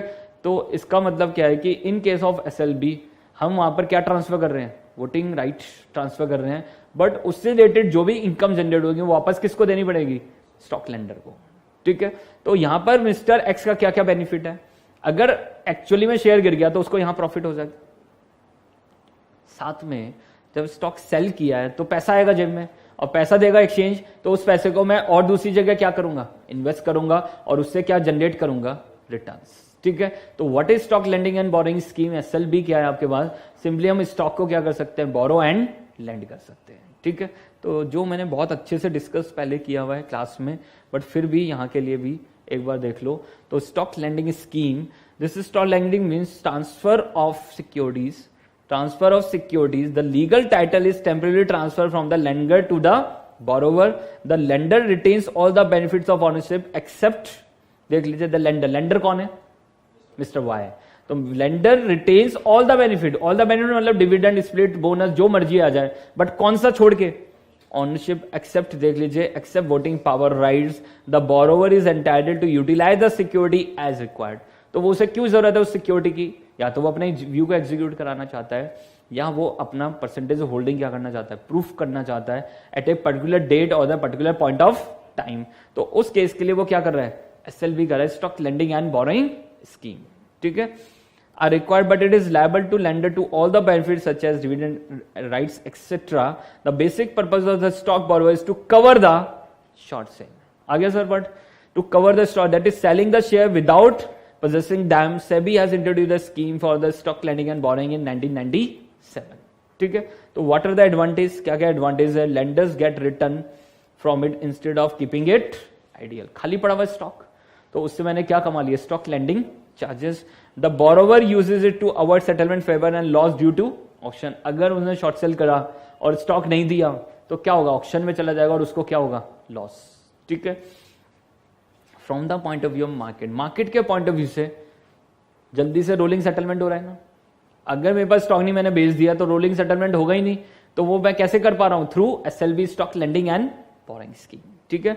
तो देख लीजिए, reduce the market volatility and improves liquidity and it's prohibit fictitious bull run. What is fictitious bull run, what is fictitious bull run? कुछ लोग आए मार्केट को जबरदस्ती बढ़ाए जा रहे हैं, क्या कर रहे हैं, जबरदस्ती क्या कर रहे हैं, इंक्रीज कर रहे हैं। क्यों इंक्रीज कर रहे हैं, उनका कोई इंटरेस्ट होगा, वो शेयर को बढ़ाना चाहते हैं, तो वो बाय बाय बाय किए जा रहे हैं, शेयर को बाय किए जा रहे हैं, तो रेट बढ़ा रहे हैं। बट मुझे पता है दिस इज ओवर वैल्यूड, मुझे क्या करना है, सेल, बट मेरे पास तो स्टॉक नहीं है, तो मैं क्या कर सकता हूँ, थ्रू SLB क्या कर सकता हूँ, ले सकता हूँ ना उसको, ठीक है भाई, दे दे थोड़े टाइम के लिए और फिर वापस ले लेना, ठीक है। तो देख लीजिए दिस इज, और मैंने कहा ना वापस स्टॉक ही मिलेगा, तो जो दे रहा है स्टॉक उसको कोई खतरा नहीं है। अगर स्टॉक का प्राइस 100 से 200 आ जाए, कोई खतरा नहीं ना उसको, तो स्टॉक मिलेगा, तो वो 100 की चीज किस में बेच सकता है, 200 में। साथ में इन बिटवीन कोई भी आएगा इनकम, वो भी मिलेगी, तो मुझे कोई प्रॉब्लम ही नहीं है ना देने में। सोच लो, मैंने स्टॉक दिया और वापस भी क्या मिला, स्टॉक ही मिला, देख लो ना। तो अब वो स्टॉक की वैल्यू 100 से अगर 200 हो गई, मैं बेच लूंगा, अपना प्रॉफिट कमा लूंगा, बट उस पार्टी को क्या हो जाएगा, लॉस। और मैंने कहा this is zero sum game. पूरी मार्केट में क्या चल रहा है, जीरो सम गेम, एक पार्टी का प्रॉफिट है और एक पार्टी का क्या है, लॉस है सर, ठीक है। तो देख लीजिए this is stock lending and borrowing scheme, ठीक है सर, सब कुछ। तो ये वर्ड याद रखना, they prohibit the fictitious bull run. Bull run का क्या मतलब है, जबरदस्ती मार्केट को फिक्टिशियसली बढ़ा रहे हैं, तो उसको वो क्या कर रहा है, स्टॉप कर रहा है, ठीक है। चलो आगे, now the next one we have distinguish between the forward and future contract, कर चुके हैं कई बार, ठीक है। तो व्हाट इज द डिफरेंस, देख लीजिए, they are traded on the, please, they are traded on the, they are OTC, they are exchange traded। पहले अपने याद करो, they are standardized, they are customized, they are regulated, they are not usually regulated, they have no default risk, और यहां पर क्या है, default risk है। they have a clearing house, they don't have any clearing house। यहां daily basis पे क्या calculate हो रहा है, M2M, वहां पर कोई डेली बेसिस पे M2M कैलकुलेट नहीं हो रहा है, ठीक है। अब बढ़ लो sir, trading, they are trading on the personal basis, they are on the exchange, size of contract, they have a lot size requirement, याद है, they have a lot size requirement, यहां पर कोई लॉट साइज रिक्वायरमेंट नहीं है। यहां पर maturity है, यहां पर कोई मैच्योरिटी है, यस मैच्योरिटी है, बट दोनों के लिए वहां पर डेट सेम नहीं है, ठीक है। साथ में organise, they are trading on the organise exchange, यहां पर डेली बेसिस पे क्या हो रहा है, सेटलमेंट, वहां डेली बेसिस पे कोई सेटलमेंट नहीं हो रहा है। We have a forward contract may be delivered on the dates upon and in terms of actual delivery, याद है, we have a delivery option, ठीक है। तो यहां पर भी not mean that there is not actual delivery। transaction cost, ठीक है, bid और ask easily available है। Mark to market daily basis पे क्या कैलकुलेट हो रहा है, mark to market margin, there is a requirement of margin, and the last one is default risk. There is not as such default risk, but in case of forward contract we have default risk. ठीक है. Now the next concept, this is swaption. ठीक है, इस पे लगाओ important. swaption पे क्या लगाओ, important. important term है, कभी पूछ सकते हैं. ठीक है, समझ लेते हैं एक बार. swaption.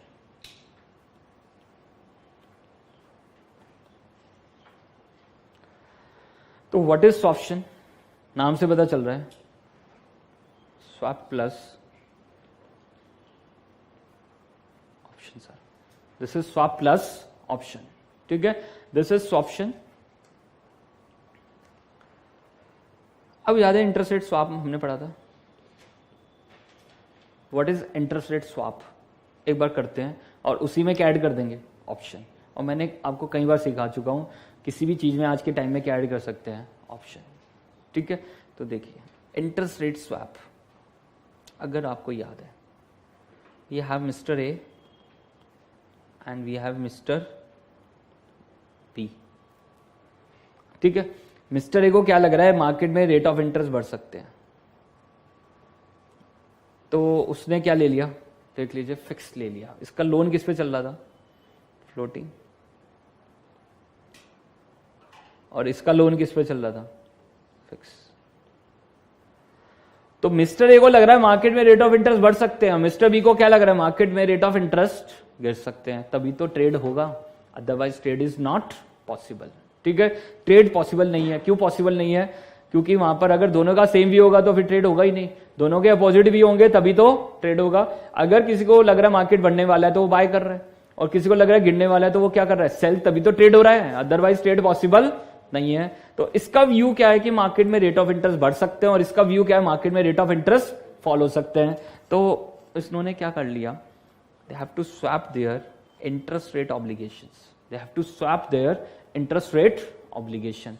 तो ध्यान से देखना, अगर मान लो फिक्स रेट इज 10%, मार्केट में रेट 12% आ गया, मार्केट में रेट कितना आ गया, 12%, तो बताओ मिस्टर ए क्या पे करेगा, फिक्स रेट, और मिस्टर बी क्या पे करेगा, फ्लोटिंग रेट. तो मिस्टर ए को प्रॉफिट है और मिस्टर बी को क्या है, लॉस है. बढ़ चुके हम ये.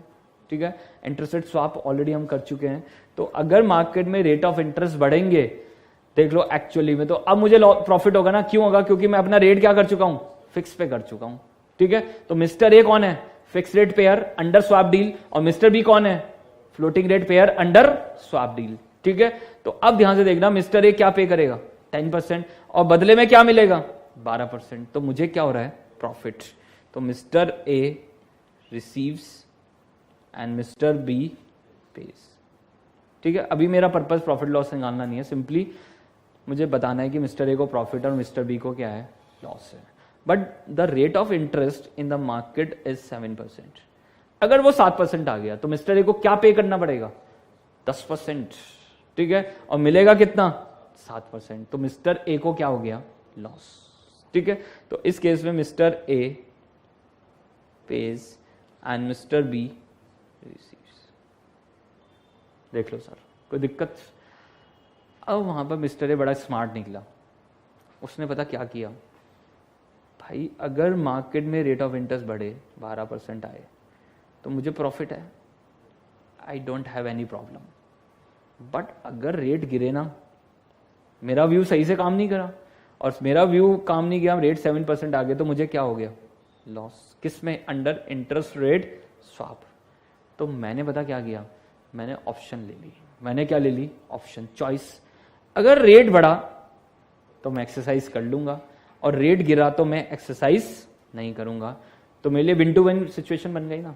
अगर रेट बढ़े तो I am in a profit, पहले भी था और अब भी हूं, बट इसके लिए मुझे क्या पे करना पड़ेगा, ऑप्शन प्रीमियम. ठीक है, बट अगर रेट गिरे ना, तो मैं क्या कहूंगा, नॉट एक्सरसाइज. मुझे ज्यादा लॉस किस चीज का होगा, ऑप्शन प्रीमियम. तो if we want to fix our interest rate obligation, ठीक है, इन एनी केस तो मैं वहां पर क्या कर रहा हूँ, स्वैप्शन कर रहा हूँ, मैं वहां पर क्या कर रहा हूँ, स्वैप्शन। ठीक है, तो कंपनी चाहती है कि मेरी अपनी लाइबिलिटी फिक्स रहे, ठीक है, कुछ भी होता रहे मार्केट में, समझ पा रहे हैं। तो उस केस में वहां पर हम क्या कर रहे हैं, देख लीजिए, this is win to win situation ना, हर सिचुएशन में मुझे क्या होने वाला है, प्रॉफिट। ठीक है, लोन पे देखो, लोन पे अगर रेट ऑफ इंटरेस्ट बढ़ेंगे तो लॉस होगा, वो यहां से कवर हो जाएगा यहाँ के प्रॉफिट से। अगर रेट गिरे तो लोन में प्रॉफिट है, और यहां पर हम क्या करेंगे, नॉट एक्सरसाइज, तो हर तरह से मेरे पास क्या रहेंगे, प्रॉफिट्स ही रहेंगे। ठीक है, तो दिस इज ऑप्शन है, हम क्या करें, स्वैप में क्या ऐड कर रहे हैं, ऑप्शन। ठीक है, हमने किया था फ्रा में ऑप्शन, इंटरेस्ट रेट गारंटी, अगर आपको याद हो, फ्रा में क्या ऐड कर दिया था, ऑप्शन, और उसका नाम क्या था, इंटरेस्ट रेट गारंटी। ठीक है, सेम यहां पर भी हम क्या कर रहे हैं, इंटरेस्ट रेट स्वैप में क्या ऐड कर रहे हैं, ऑप्शन, और उसका नाम क्या हो गया, स्वैप्शन। ठीक है, उसका नाम क्या हो गया, स्वैप्शन हो गया। ठीक है, तो अब पढ़ लो, देख लो, this is very important term exam के लिए, मुझे लगता है कभी भी आ सकती है। ठीक है, अगर पिछले टर्म में नहीं आई है तो कभी भी आ सकती है। ठीक है, मुझे चेक करना पड़ेगा एक बार पिछले टर्म का। What do you know about swaptions and their uses. ठीक है, तो ध्यान से पढ़ना है कि एक लैंग्वेज, और ये आने का चांस है तो मतलब अच्छे से पढ़ लेना। ठीक है, तो देख लीजिए, स्वैप्शन आर द कॉम्बिनेशन और the features of the two derivative instrument, this is options and swap. Swaption is an option on interest rate swap. It gives the buyer of the swaption right but not the obligation. तो mister के पास right है but उसकी कोई obligation नहीं है to enter into the interest rate swap of the specific parameter, maturity, notional principal and the strike rate and the price period of swap. Swaptions are traded over the counter, याद आ रहा है, OTC है, OTC का part है, and the both long and short maturity expiry dates for the wide range of swap maturities. The price of the swaption depends upon the strike rate, maturity of the option. What is the price of the swaption? What is the price of swaption? Option premium. ठीक है, what is the price of swaption? Price क्या है वो? Option premium sir. ठीक है, वो कैसे decide होगा? It derive its value from the value of an underlying asset. वही याद रहेगा, SX। ठीक है, R standard deviation and this is T, वही सारे फैक्टर्स हैं, and the expectation about the future volatility of the swap rates.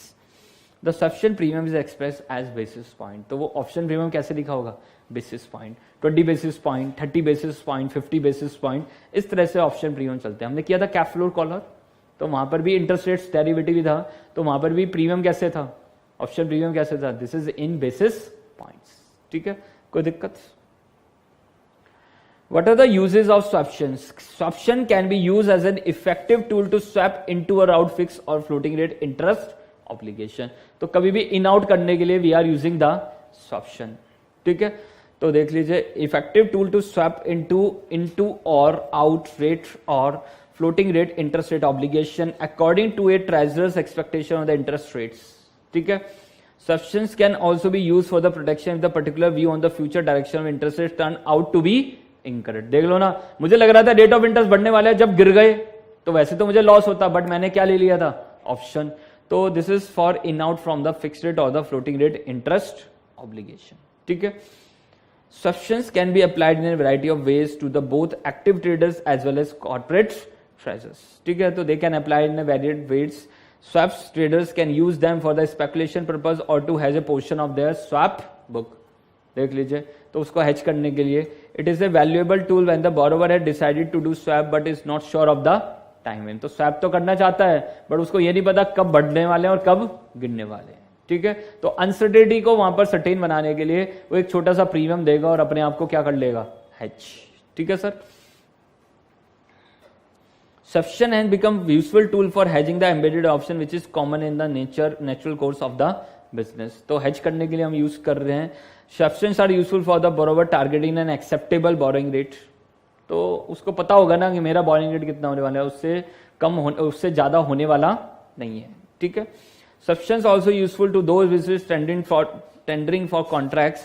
A business whose certainly find is useful to bid on a project with full knowledge of borrowing rate should be contract be won. ठीक है, तो जिसको पूरा पता होगा ना, देख लीजिए पहले से मेरी कितनी इंटरेस्ट कॉस्ट आने वाली है, तो उसी हिसाब से वो प्राइसिंग कोट करेगा किसी भी टेंडर में, और टेंडर में सही प्राइस कोट करेगा तो उस केस में क्या होगा, देख लीजिए उसको फिर सही प्रॉफिट्स होंगे।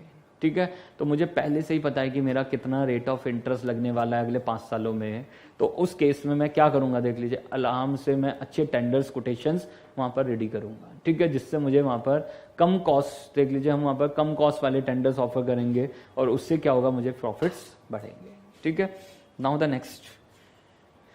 Next term is depth securitisation. New course में इसके ऊपर पूरा चैप्टर आ गया सर, पूरा चैप्टर बना दिया उन्होंने डेप्थ सिक्योरिटाइजेशन पे, यहाँ पर टर्म ही है बस, ठीक है, समझ लेते हैं, है वही, वहां पर बड़ा चैप्टर बना दिया, बड़ा एलोबरेट कर दिया इनके सारे जो भी पॉइंट्स हैं, अदरवाइज है वही जो भी हम वहां पर भी लिखा हुआ उन्होंने। तो this is again A important term. तो इस चैप्टर में 3 इंपॉर्टेंट टर्म है जो टर्म पूछेंगे, तो ठीक है। तो एक पहली कौन सी थी, एम्बेडेड डेरिवेटिव, दूसरी स्वैप्शन, और तीसरा क्या है, डेप्थ सिक्योरिटाइजेशन, ठीक है। तीनों इंपॉर्टेंट टर्म्स हैं, ध्यान से समझना। Depth securitisation, what is depth securitisation? Asset,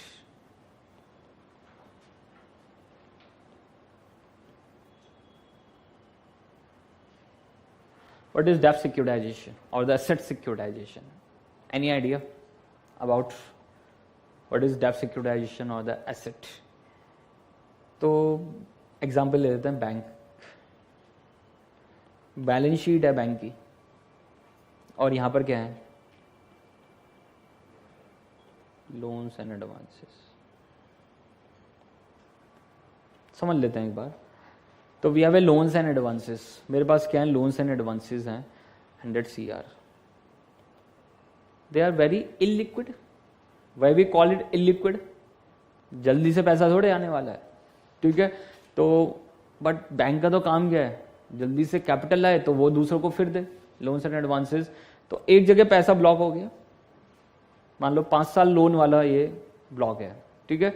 तो हमेशा बैंक क्या करता है, अपने जो भी लोन्स एंड एडवांसेस हैं, जो भी एसेट्स हैं, उनको डिफरेंट मैच्योरिटीज पे क्या करता है, ब्रेक करता है। कोई 6 महीने के लिए, 1 साल के लोन, तो सबको अलग अलग बना लेता है, ठीक है। ट्रेचेस बोलते हैं उसको, क्या बोलते हैं, ट्रेचेस।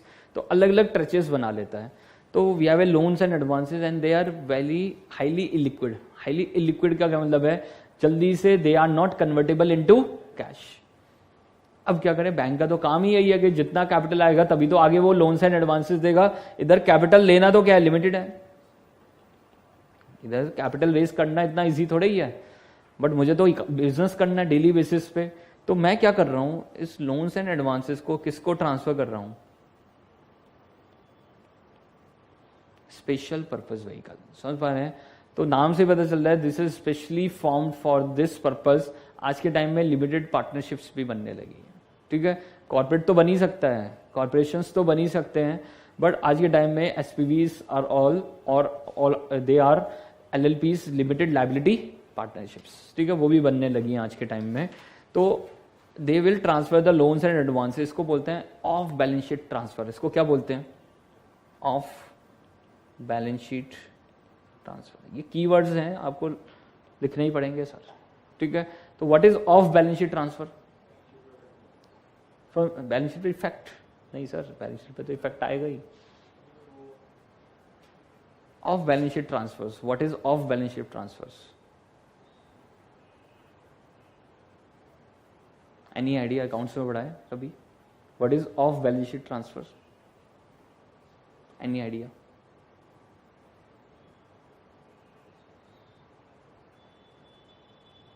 एक्चुअल में कोई पैसा नहीं आ गया, बट मैंने अपनी बैलेंस शीट को दूसरी के बैलेंस शीट में क्या कर दिया, ट्रांसफर, ठीक है। तो ऑफ बैलेंस शीट ट्रांसफर्स का क्या मतलब है, सीधा मैंने वैल्यू क्या कर दिया है, अपनी बैलेंस शीट से उठा के किसमें डाल दिया, दूसरे की बैलेंस शीट में डाल दिया, कोई पैसा रिसीव नहीं हुआ, ठीक है। तो हमने क्या किया, लोन्स एंड एडवांसेस खत्म कर दिए यहां से। इसके बदले में एसपीवी आपको क्या देगा, पैसे देगा, ठीक है। अब एसपीवी कहां से पैसे लाए,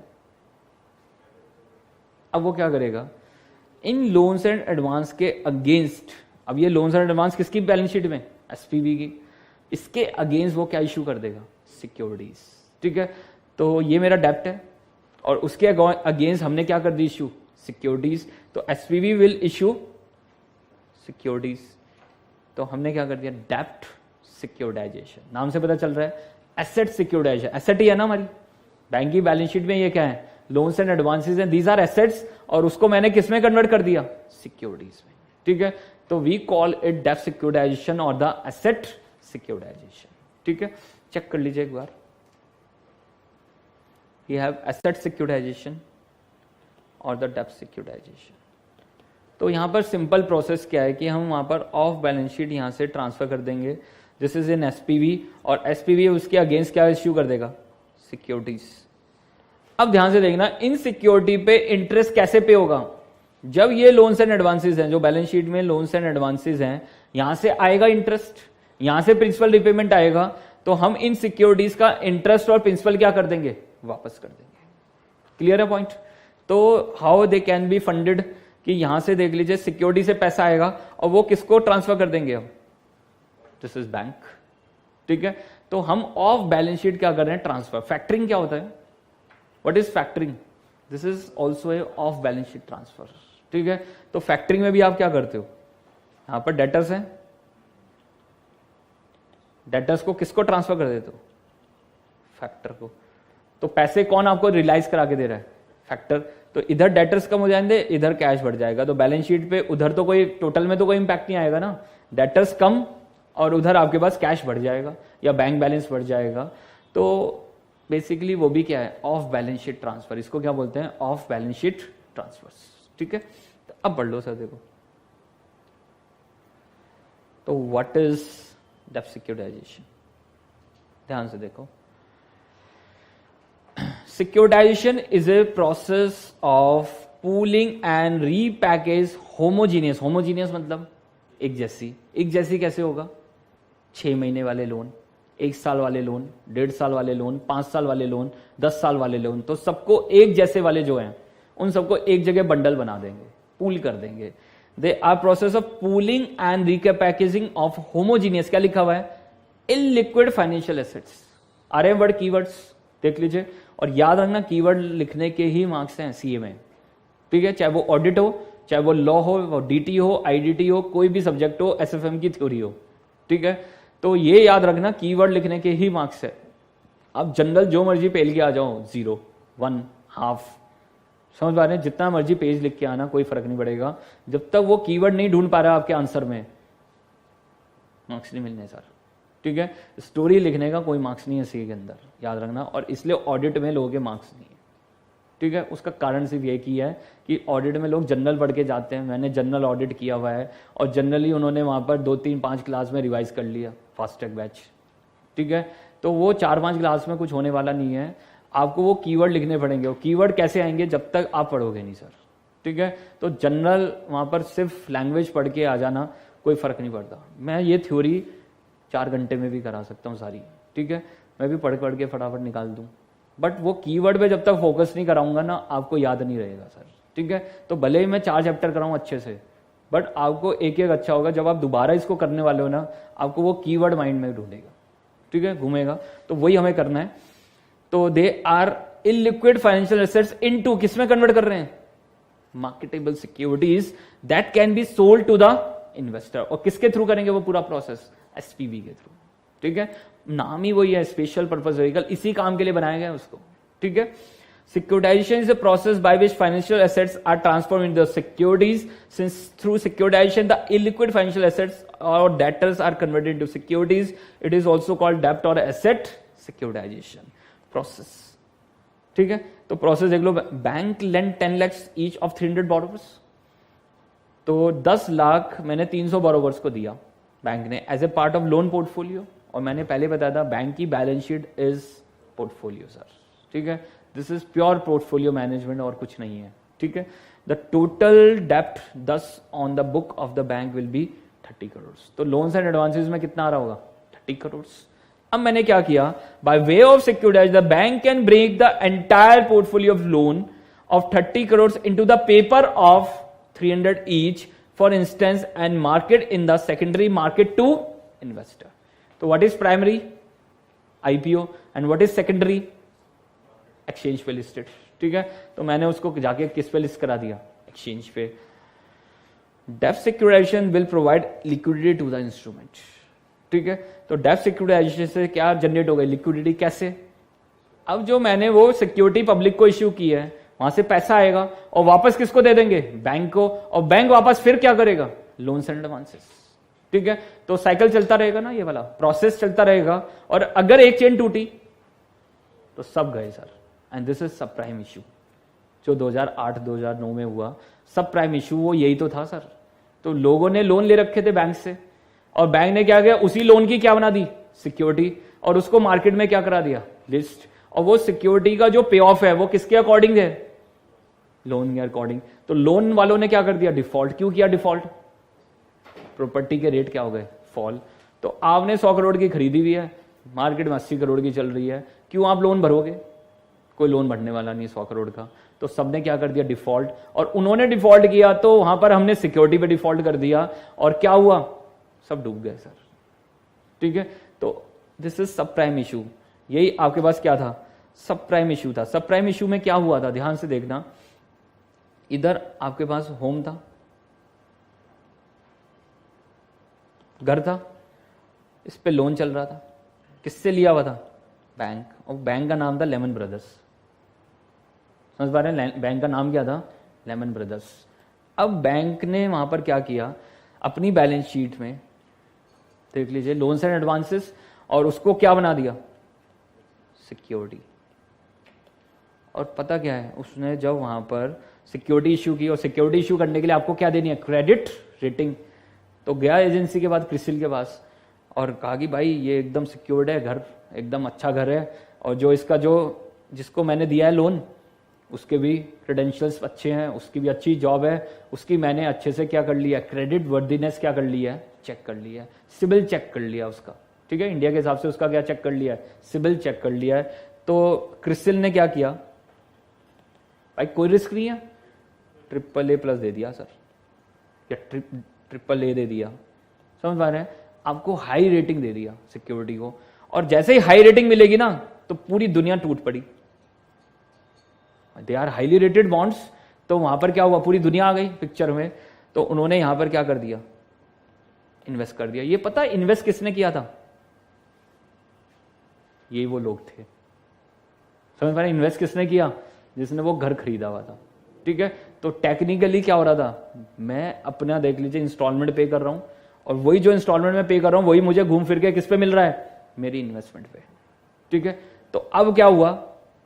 कुछ स्मार्ट लोग भी थे मार्केट में, उन्होंने कहा कि यार उन्होंने देखा यार इतना हाई क्वालिटी तो नहीं हो सकता यहाँ पर, इनकी रेटिंग इतनी अच्छी नहीं हो सकती। तो वो पता किसके पास गए? आईबी के पास। अब वो कौन था? Lehman Brothers. ठीक है, तो पूरी चेन थी इसे हम लोगों, और आपस में घूम फिर के वहीं पे पहुंच रहे थे। तो इन्वेस्टमेंट बैंकर वो कौन था? Lehman Brothers. ठीक है, अगेन, और मैं उसके पास पहुंचा, मैंने कहा कि they are very high rated securities, और मुझे इसका क्या दे दो? इंश्योरेंस दे दो। ठीक है, और उसका नाम क्या है? मैंने आपको बताया था CDS। उसका नाम क्या था? CDS, credit default swap.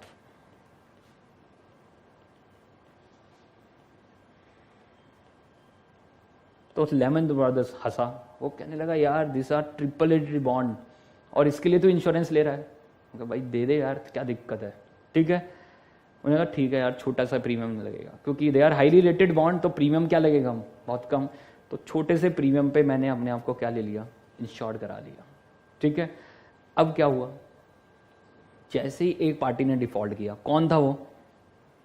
वही था सर। ठीक है, वही इन्वेस्टर था जिसने वहां पर लोन लिया हुआ था, उसने डिफॉल्ट कर दिया। घर की वैल्यूज क्या हो गई? कम हो गई। उसने डिफॉल्ट किया, यहां डिफॉल्ट हुआ, आपके एनपीएस बने, और यहां पर ये सिक्योरिटी पे इंटरेस्ट नहीं दे पाए। इंटरेस्ट नहीं दे पाए तो यहां पर क्या हो गया? डिफॉल्ट। और डिफॉल्ट हुआ तो किसकी लायबिलिटी बनी? Again Lehman Brothers. समझ पाने किसकी लायबिलिटी बनी? लेमन ब्रदर्स की। और देख लीजिए उसको CDS के अगेंस्ट क्या करना पड़ा? पे आउट करना पड़ा। सीखा है ना हमने CDS कि यहां पर इंश्योरेंस ले लिया है, और किस चीज के लिए? Credit default swap. ठीक है, या तो आपकी क्रेडिटिंग कम हो जाए, या पार्टी डिफॉल्ट कर जाए जिसने सिक्योरिटी क्या की है? इश्यू की है। तो उस केस में हु इज लायबल? बैंक। ठीक है, तो लेमन ब्रदर्स को वो CDS पे क्या पे करना पड़ा? पे ऑफ। और पे ऑफ करना पड़ा तो लेमन ब्रदर्स उड़ गया हर तरह से। ठीक है। तो लोन के पैसे वापस नहीं आए और इधर इंश्योरेंस दे दिया था, और इंश्योरेंस पे क्या करना होता है आपको पता ही है, इंश्योरेंस कंपनी को अगर कोई मिसहैपनिंग होगी तो उसको क्या करना पड़ेगा, पे आउट देना पड़ेगा, ठीक है। तो डबल मार पड़ी, ना वहां से पैसा आया और ना इधर यहाँ पर आपको क्या पे करना पड़ा, इंश्योरेंस पे आपको क्लेम क्या करना पड़ा, पे करना पड़ा, ठीक है। तो ये आपके पास क्या था, दिस इज सब प्राइम इशू, जो वहां पर पूरे बैंक ही क्या हो गए, उड़ गए, ठीक है। जो पूरी इकोनॉमी पे समझ पा रहे हैं, पूरा इकोनॉमी पे स्ट्रक्चर पे पूरा बेस्ड होता है बैंक, तो आप देख लो पूरा इकोनॉमिक स्ट्रक्चर ही खत्म हो गया, ठीक है। लेमन ब्रदर्स उठ गया, तो आप देख ही रहे ना पूरा जब से स्लो डाउन चल रहा है, अमेरिका क्या चल रहा है, स्लो डाउन पे चल रहा है, ठीक है। तो ये आपके पास क्या है, ये इसलिए स्टोरी सुना दी मैंने आपको कि आप इसको भूल ना पाओ, ठीक है। तो इस प्रोसेस को आप भूल ना पाओ, दिस इज योर डेप्ट सिक्योरिटाइजेशन। अब एक एक पॉइंट पढ़ लो, जो मैंने बोला है ना वही सब लिखा हुआ है, ठीक है। बट यहाँ पर कीवर्ड आपको लिख के आने हैं, इसलिए मैं आपको पढ़ा रहा हूं, ध्यान से देखना। Steps involve in the securitisation process, तो क्या स्टेप्स हैं आपके पास, देख लीजिए क्या क्या स्टेप्स हैं। Originating function, what is originating function, origination होगा, क्या होगा, आप जाके लोन लोगे, the borrower seeks loan from a finance company, bank, housing company, a lease from a leasing company, the credit worthiness of the borrower, याद है ना मैंने कहा उसकी पूरी मैंने सिविल चेक कर लिया, ठीक है। तो the credit worthiness of the borrower is evaluated and contract is enter into and the repayment schedule structure over the life of the loan is set, ठीक है। सब सेट कर दिया, आपके कितनी इंस्टॉलमेंट जाएगी, उसके अंदर कितना इंटरेस्ट है, कितना प्रिंसिपल है, पूरा सेट हो गया। अब पूलिंग फंक्शन, अब मैंने सिमिलर जो एक जैसे लोन थे सबको क्या कर लिया, पूल कर लिया। सिमिलर लोन्स और receivables are club together to create an underlying pool of the assets, the pool is transfer in favour of SPV. आ रहा है मेरा डायग्राम माइंड में, देख लो, which acts as a trustee for the investor, the securitization. अब उस SPV का काम आ गया, अब एसपीवी क्या करेगा, उस लोन्स एंड एडवांसेस के अगेंस्ट क्या इश्यू कर देगा, securities. It is the SPV's job now to structure and issue the security on the basis of asset pool. The securities carrying a coupon and an expected maturity which an asset based or the mortgage based. तो इन securities का नाम क्या है market में, asset based securities. What is asset backed securities? इसके पीछे banking किसकी है, assets की, या क्या बोलते हैं mortgage backed securities. mortgage कौन सा है, जो लोन है, तो बैकिंग किसकी है, mortgage की है। क्यों है, क्योंकि वहां से आएगा तो इनको पे ऑफ होगा, ठीक है। देख लीजिए, the investor interested in this type of security generally institutional investor like mutual fund, insurance company, the originator usually keep the spread available between the yield and the secured assets and the interest paid to the investor. तो they are making the spread ना, उधर से लेंगे 10% और देंगे security पे कितना, 8%। क्यों, they are highly rated security. जो चीज इलिक्विड कहां पड़ी हुई थी बैलेंस शीट में, वो क्या बन गया, हाईली रेटेड सिक्योरिटी बन गया। तो उधर से मिलेगा 10% और देना पड़ेगा सिर्फ 5%, 7%। तो वो जो स्प्रेड क्रिएट होगा, दिस इज द मार्जिन, वो क्या है, बेसिकली मार्जिन है। तो generally the process of securitisation is without recourse, that is investor bears the credit risk of default. आगे सर वर्ड जो मैं कह रहा था वहां पर आपसे, तो दिस इज विदाउट रिकोर्स, याद है फैक्ट्री में पढ़ा था हमने, with recourse and without recourse, ठीक है। तो वहां पर देख लीजिए कौन बियर करेगा, इन्वेस्टर, और वहां पर क्या रहेगा, देख लीजिए क्रेडिट रिस्क ऑफ डिफॉल्ट। तो मैंने कहा वो स्मार्ट लोग आए, उन्होंने देखा भाई पूरा चेन चेक किया और उन्होंने देखा कि भाई क्रेडिट रेटिंग एजेंसी ने तो जबरदस्ती दे दी रेटिंग, इतनी रेटिंग्स नहीं है इनकी। तो वो बड़े स्मार्ट थे, उन्होंने क्या बुक कर लिया अपना इंश्योरेंस, ठीक है। तो देख लीजिए, the issuer is under an obligation to pay to the investor. उधर लेमन ब्रदर्स वाले खुश, भाई AAA रेटेड पे इंश्योरेंस बेच रहे हो आजकल आप, ठीक है। आप इंश्योरेंस बेचो A रेटेड पे या BBB+ पे, किसी पे इंश्योरेंस बेचो समझ में आता है, AAA+ पे इंश्योरेंस बेच रहे हो, इंसेंटिव बन रहा है वहां सबका, ठीक है। बट फाइनली क्या हुआ, पूरा बैंक ही चला गया, ठीक है। तो they are very happy with कि लोग आके क्या कर रहे हैं, AAA रेटेड प्लस का क्या ले रहे हैं, इंश्योरेंस ले रहे हैं, ठीक है। तो इसका मतलब हमारी कभी जिंदगी में लायबिलिटी आएगी नहीं। प्रैक्टिकली सोचो, अगर AAA रेटेड प्लस पे कोई इंश्योरेंस आके ले तो प्रीमियम बेकार ही जाने वाला है, ठीक है। तो वो यही सोच रहे हैं कि हमारी कभी लायबिलिटी आएगी नहीं और प्रीमियम का कंपनी को क्या होगा, प्रॉफिट होगा, ठीक है। Parties involve in the securitisation process, कौन कौन सी पार्टीज हैं, we have originator, we have SPV, we have investor, we have other parties, ठीक है। तो वो पूरा एग्जाम्पल माइंड में रखना, फिर आपको कभी कुछ भूल नहीं पाओगे इससे रिलेटेड, ठीक है। Now the second one, we have types of security, मैंने बता दिया ना, we have asset back and mortgage back securities, ठीक है। नाम से अब समझ में आ रहा है ना, एसेट बैक क्यों बोल रहे हैं, बैकिंग किसकी है? एसेट्स की। वो एसेट कौन सी है? जो वो बैलेंस शीट में थी, लोन्स एंड एडवांसेस, या मॉर्गेज बैड, मॉर्गेज मतलब वही लोन्स एंड एडवांसेस, ठीक है। बेनिफिट वही है, the assets are shifted off the balance sheet, thus give an originator recourse to off balance sheet funding. तो बेसिकली पता क्या हुआ, किसी से पैसा लेने तो नहीं जाना पड़ा आपको, और आपने क्या कर दिया? ऑफ बैलेंस शीट फंडिंग, मतलब कुछ बैलेंस शीट में किए बिगर क्या मिल गया? फंड मिल गया, ठीक है। क्योंकि उधर आपका डेटर्स चला गया, उधर आपका लोन्स एंड एडवांसेस चला गया, और बदले में क्या मिल गया? Cash. And this is off balance sheet funding, सीधा ट्रांसफर कर दिया। तो इससे पता और क्या बेनिफिट हुआ? बैंक्स की रेटिंग बढ़ गई ना।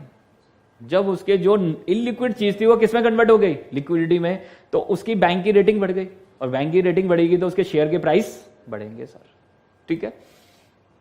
It converts illiquid assets to the liquid portfolio.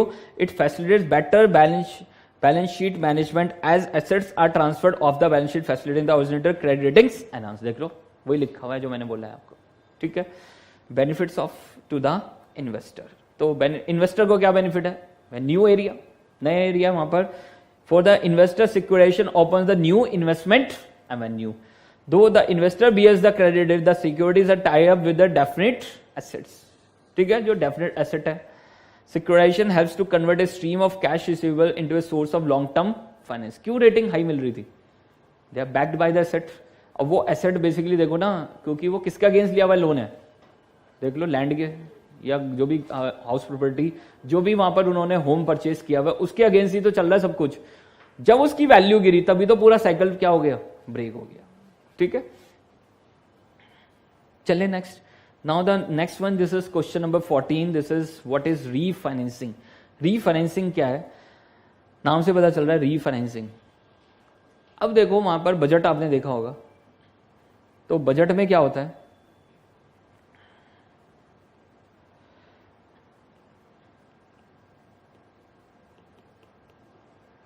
Finance minister will allocate the funds to the different ministries, ठीक है, and we have rural development,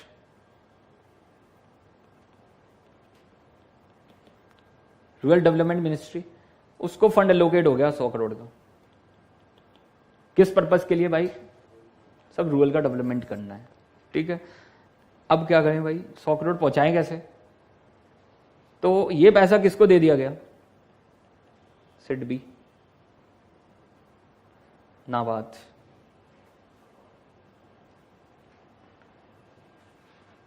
this is NABARD. अब वो वहां पर क्या कर रहे हैं देख लीजिए, ये पैसा वो 100 करोड़ किसको दे दिया? मिनिस्ट्री को। अब मिनिस्ट्री कैसे पहुंचाए गांव गांव तक? तो ये मेन पैसा किसको ट्रांसफर हो? सिडबी, नाबार्ड, जो भी ये सब चीजें देख रहे हैं, तो वो फाइनली किसको देंगे? जो रीजनल बैंक्स हैं उनको क्या करेंगे? वो फंड पहुंचाएंगे, और उसको क्या बोलते हैं? रीफाइनेंसिंग। इसको क्या बोलते हैं? रीफाइनेंसिंग, ठीक है। तो एक बार देख लेते हैं, आपको क्लियर हो जाएगा। जैसे ये term refinancing indicate at least two institution which offers us refinances. We have NABARD, BARD, देख लीजिए NABARD, and this is SIDBI, ठीक है। Small Industries Development Bank of India and the National Bank of Agriculture and Rural Development, ठीक है। तो इनका काम ही क्या है?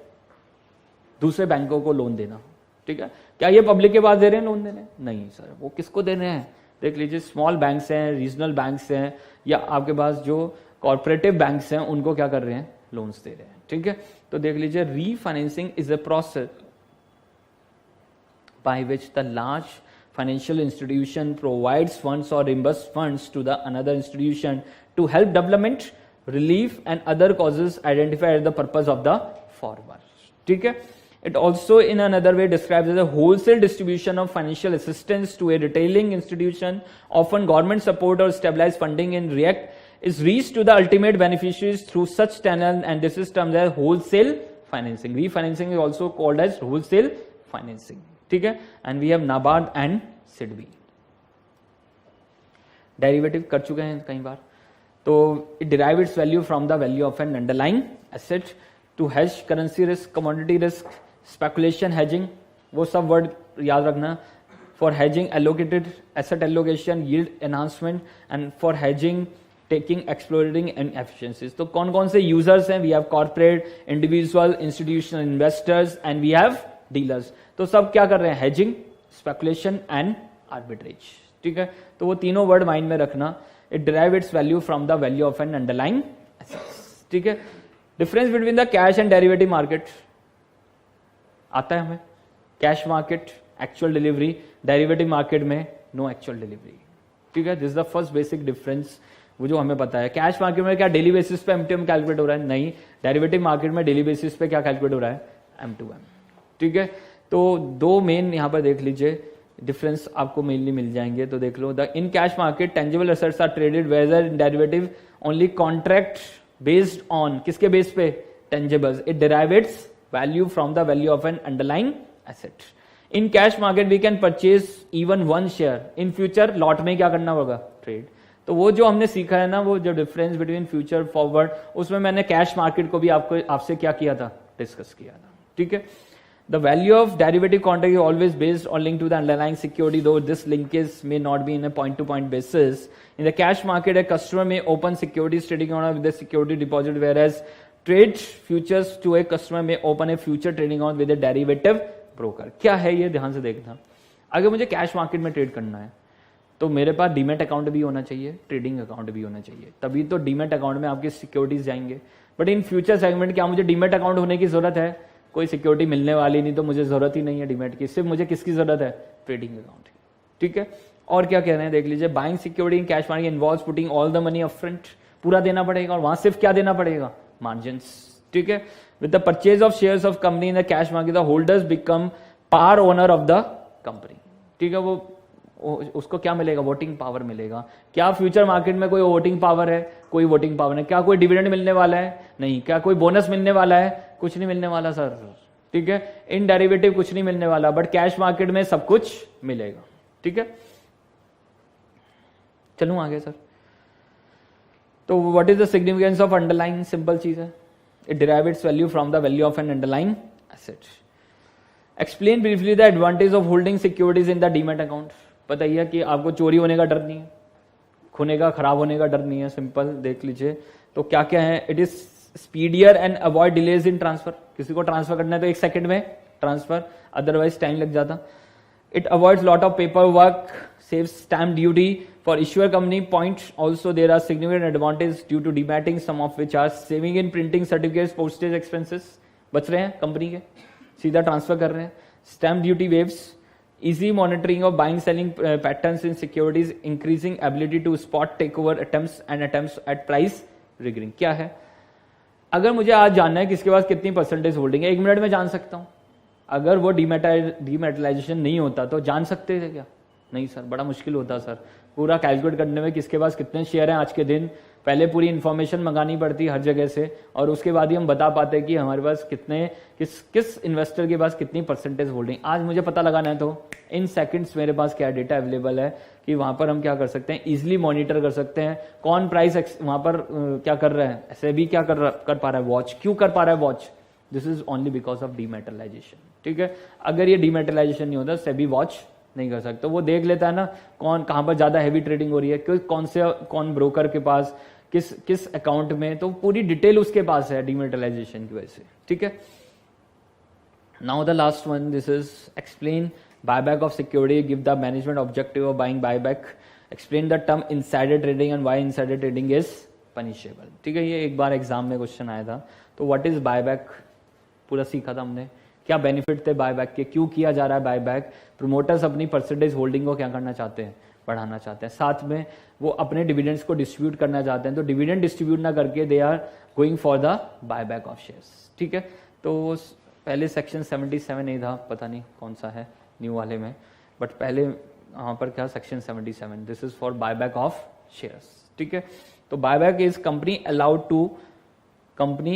टू बायबैक, देख लीजिए, company allowed to buy back equity shares or any other security specified by the union government. In Indian companies are required to extinguish shares bought back within 7 days. देख लीजिए 7 दिन में वहां पर buyback. In US companies are allowed to hold buyback, देख लीजिए, bought back shares as treasury stocks. तो वो इतना इंपॉर्टेंट है। मेन चीज क्या है, the management objective to buy back securities. What is the main objective behind the buy back, the to return excess cash to the shareholders. यही मैंने बताया था, एक्सेस कैश है मेरे पास, second one, signal the market that shares are undervalued. समझ पा रहे हैं शेयर्स क्या है, अंडर वैल्यूड है, दिखाने के लिए दुनिया को, ठीक है। तो this is one of the tactics followed by the company, कि दुनिया को दिखाने के लिए कि हमारे स्टॉक अंडर वैल्यूड, हम क्या कर रहे हैं, बाय बैक कर रहे हैं, ठीक है। तो लोगों को लगेगा ऐसी कंपनी के शेयर जल्दी से क्या कर लो, परचेज कर लो, ठीक है। टू इंक्रीज प्रोमोटर्स होल्डिंग, मैंने बताया ना कुछ ध्यान नहीं रहा जेब से, और ऑटोमेटिकली क्या हो जाएगी, percentage holding will increase as a percentage of total outstanding shares without additional investment. Thus buyback is often used as a defence mechanism against the potential take over. कोई जबरदस्ती मेरा टेक ओवर ना कर ले, तो मैं क्या कर रहा हूं, अपनी परसेंटेज होल्डिंग को बढ़ा रहा हूं यूजिंग बायबैक ऑफ शेयर्स, ठीक है, and to change the capital structure, ठीक है। तो ये आपके पास देख लीजिए, this is buyback of shares and what is insider trading. सबको ही पता है व्हाट इज इनसाइडर ट्रेडिंग, तो लैंग्वेज पढ़ लेते हैं, लैंग्वेज पढ़ना इंपॉर्टेंट है वहां पर, ठीक है। तो इसमें कोई डाउट, बायबैक में पहले भी कर चुके हैं हम प्रैक्टिकल के साथ भी, ठीक है। Now we have insider trading. What is insider trading? The insider is any person who accesses the price sensitive information of a company before it is published to the general public. Insider includes corporate officers, directors, owners of the firm, etc., who have the substantial interest in the company. Even the persons who have access to the non-public information due to their relationship with the company, such as internal or statutory auditor, agent, advisor, analyst, consultant. तो वैसे तो auditor always is an insider. अगर वो information को क्या कर रहा है, नॉन पब्लिक इंफॉर्मेशन, क्या बोलते हैं उसको, non public information. What is non public? अभी पब्लिक में नहीं आई है, ठीक है। तो वो हमें बहुत ध्यान रखना पड़ता है, this is non public information, ठीक है। तो पब्लिक इंफॉर्मेशन नहीं है, वो नॉन पब्लिक है। तो वो डिपेंड करता है पूरा इसके ऊपर। अगर आप जो पी पढ़ते हैं उसमें है इससे रिलेटेड रूल्स, पी पढ़ते हैं ऑडिट में है ना, पूरा एक है बस, ठीक है।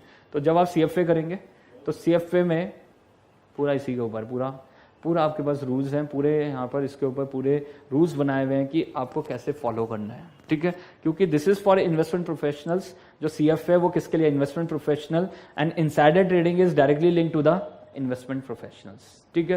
तो इसके ऊपर पूरा वहां पर एलोब्रेट किया हुआ है, एक एक चीज का मटेरियल नॉन पब्लिक इंफॉर्मेशन का क्या मतलब है, non material non public information का क्या मतलब है, नॉन मटेरियल पब्लिक इंफॉर्मेशन का क्या मतलब है। तो वी हैव डिफरेंट वर्ड्स इसके लिए। तो उस केस में देखते हैं कि आपके किस केस में लायबिलिटी बनेगी। As a chartered financial analyst आपका वहां पर कब ब्रीच होगा, आप कब वहां पर जो भी आपकी लायबिलिटीज हैं, या वहां पर जो भी आपकी जो मैं कहता हूं कि वहां पर जो as a CFA institute chartered holder, कब आप अपने वहां पर जो लॉ को ब्रीच कर रहे हैं, जो उनके जो पीज हैं वो उनको ब्रीच कर रहे हैं। तो उसमें अलग अलग वर्ड्स हैं, material non public information, non material non public information, non material public information. तो वी आर डिफरेंट वर्ड्स और उन सब का अलग अलग मीनिंग है, ठीक है। तो वो हो सकता है आपके पी में भी हों अच्छे से, मुझे भी पता होना चाहिए वैसे, बट इतना इन्वेस्टमेंट प्रोफेशनल वाले पता है, बट अपने वाले एग्जैक्टली नहीं पता है, ठीक है। तो देख लीजिए, the word insider has a wide connotation and outsider may held to be an insider. Outsider is also to be an insider by virtue of engaging himself in this practice on the strength of insider information. ठीक है। insider trading practices are lawfully prohibited. The regulatory bodies is generally as imposing different fines and penalties for those who indulge in these practices. Insider, which is an unethical practice distorted by those in the power of corporate. तो आप देखते होंगे जितने भी broking house है पूरा watch रखा जा रहा है, और नॉर्मली आप देखते होंगे जो भी कुछ गड़बड़ कर रहा है 1-2 साल बाद गायब, ठीक है। सेबी लाइसेंस कैंसिल, सब बाहर, समझ पा रहे हैं, सबको बाहर कर देते हैं ट्रेडिंग से। तो बहुत यहाँ पर रिस्ट्रिक्शंस हैं इंडिया में। आप देखेंगे कि इनसाइडर ट्रेडिंग करना इतना इजी टास्क नहीं है, पर तब भी होती है, ठीक है। तो ये हमेशा याद रखना, यहाँ पर पूरा रेगुलेटरी आपके पीछे है, ठीक है। तो कुछ भी गड़बड़ मत करना, इन इक्विटीज जो भी है लोग करते हैं गड़बड़ वहाँ पर, तो वो सीधा नोटिस आ जाएगा, शोकोज नोटिस आएगा, आपको आंसर करना होगा, नहीं कर पाए सीधा बिहाइंड बार्स, ठीक है। सेबी पढ़ाई होगा अपने लॉ में, ठीक है। तो वी हैव स्ट्रिक्ट रूल्स, वहाँ पर स्ट्रिक्ट रूल्स हैं और उनको आपको फॉलो करना ही होता है, ठीक है। तो this is insider trading. Now the next one we have a stock market index. How stock market index can be calculated? Indicate any two important stock market indexes. तो आप बता ही दोगे, this is Nifty and Sensex, ठीक है।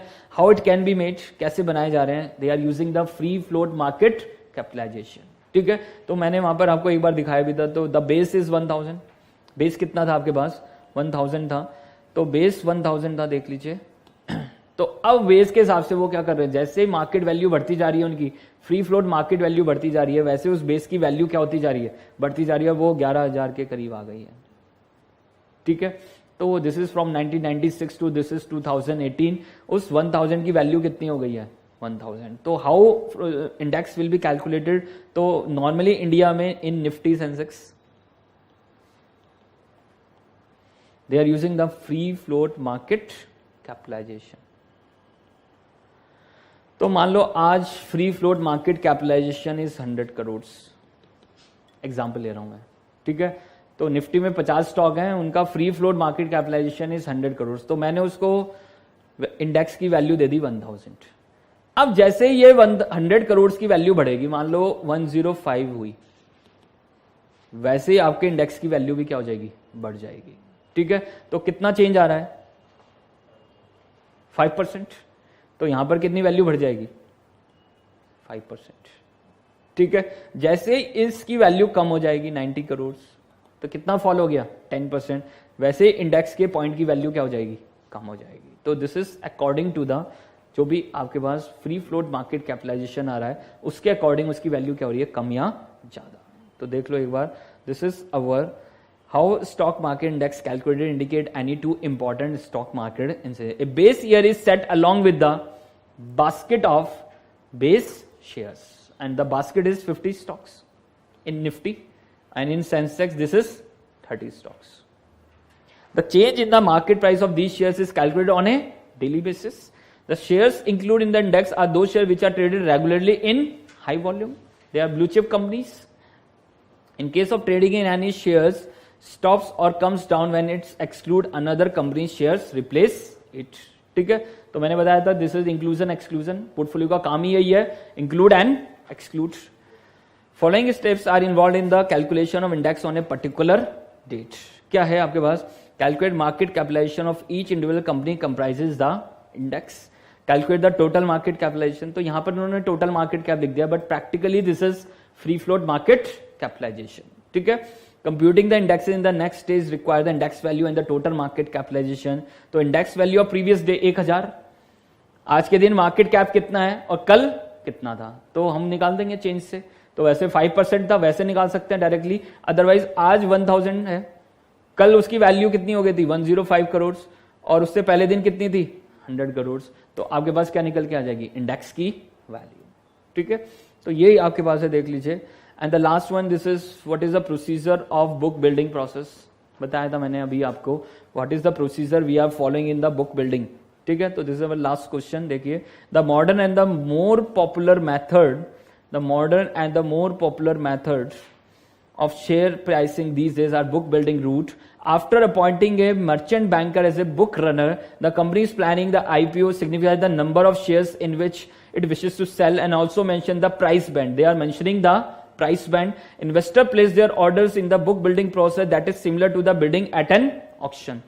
The willing investors submit their bids above the floor price indicated by the company in the price band to the book runner. Once the book building process and the book runner evaluates the bid, किस basis पे, on the price received, investor quality and the timing of bids, किस time पे आपने शुरू में लगाया बाद में लगाया, तो उसके बेसिस पे। Then the book runners and the company conclude the final price at which the issuing company is willing to issue the stock and allocate securities.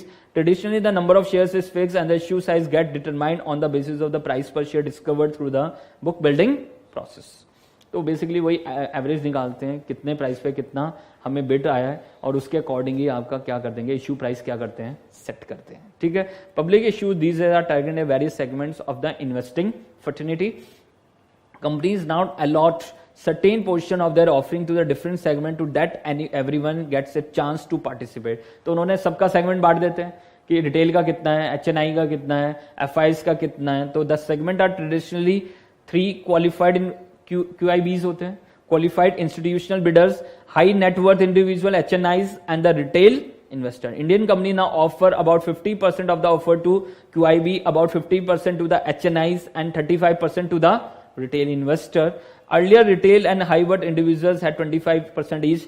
After the QIBs are allotted shares on a pro rata basis as compared to the earlier norm.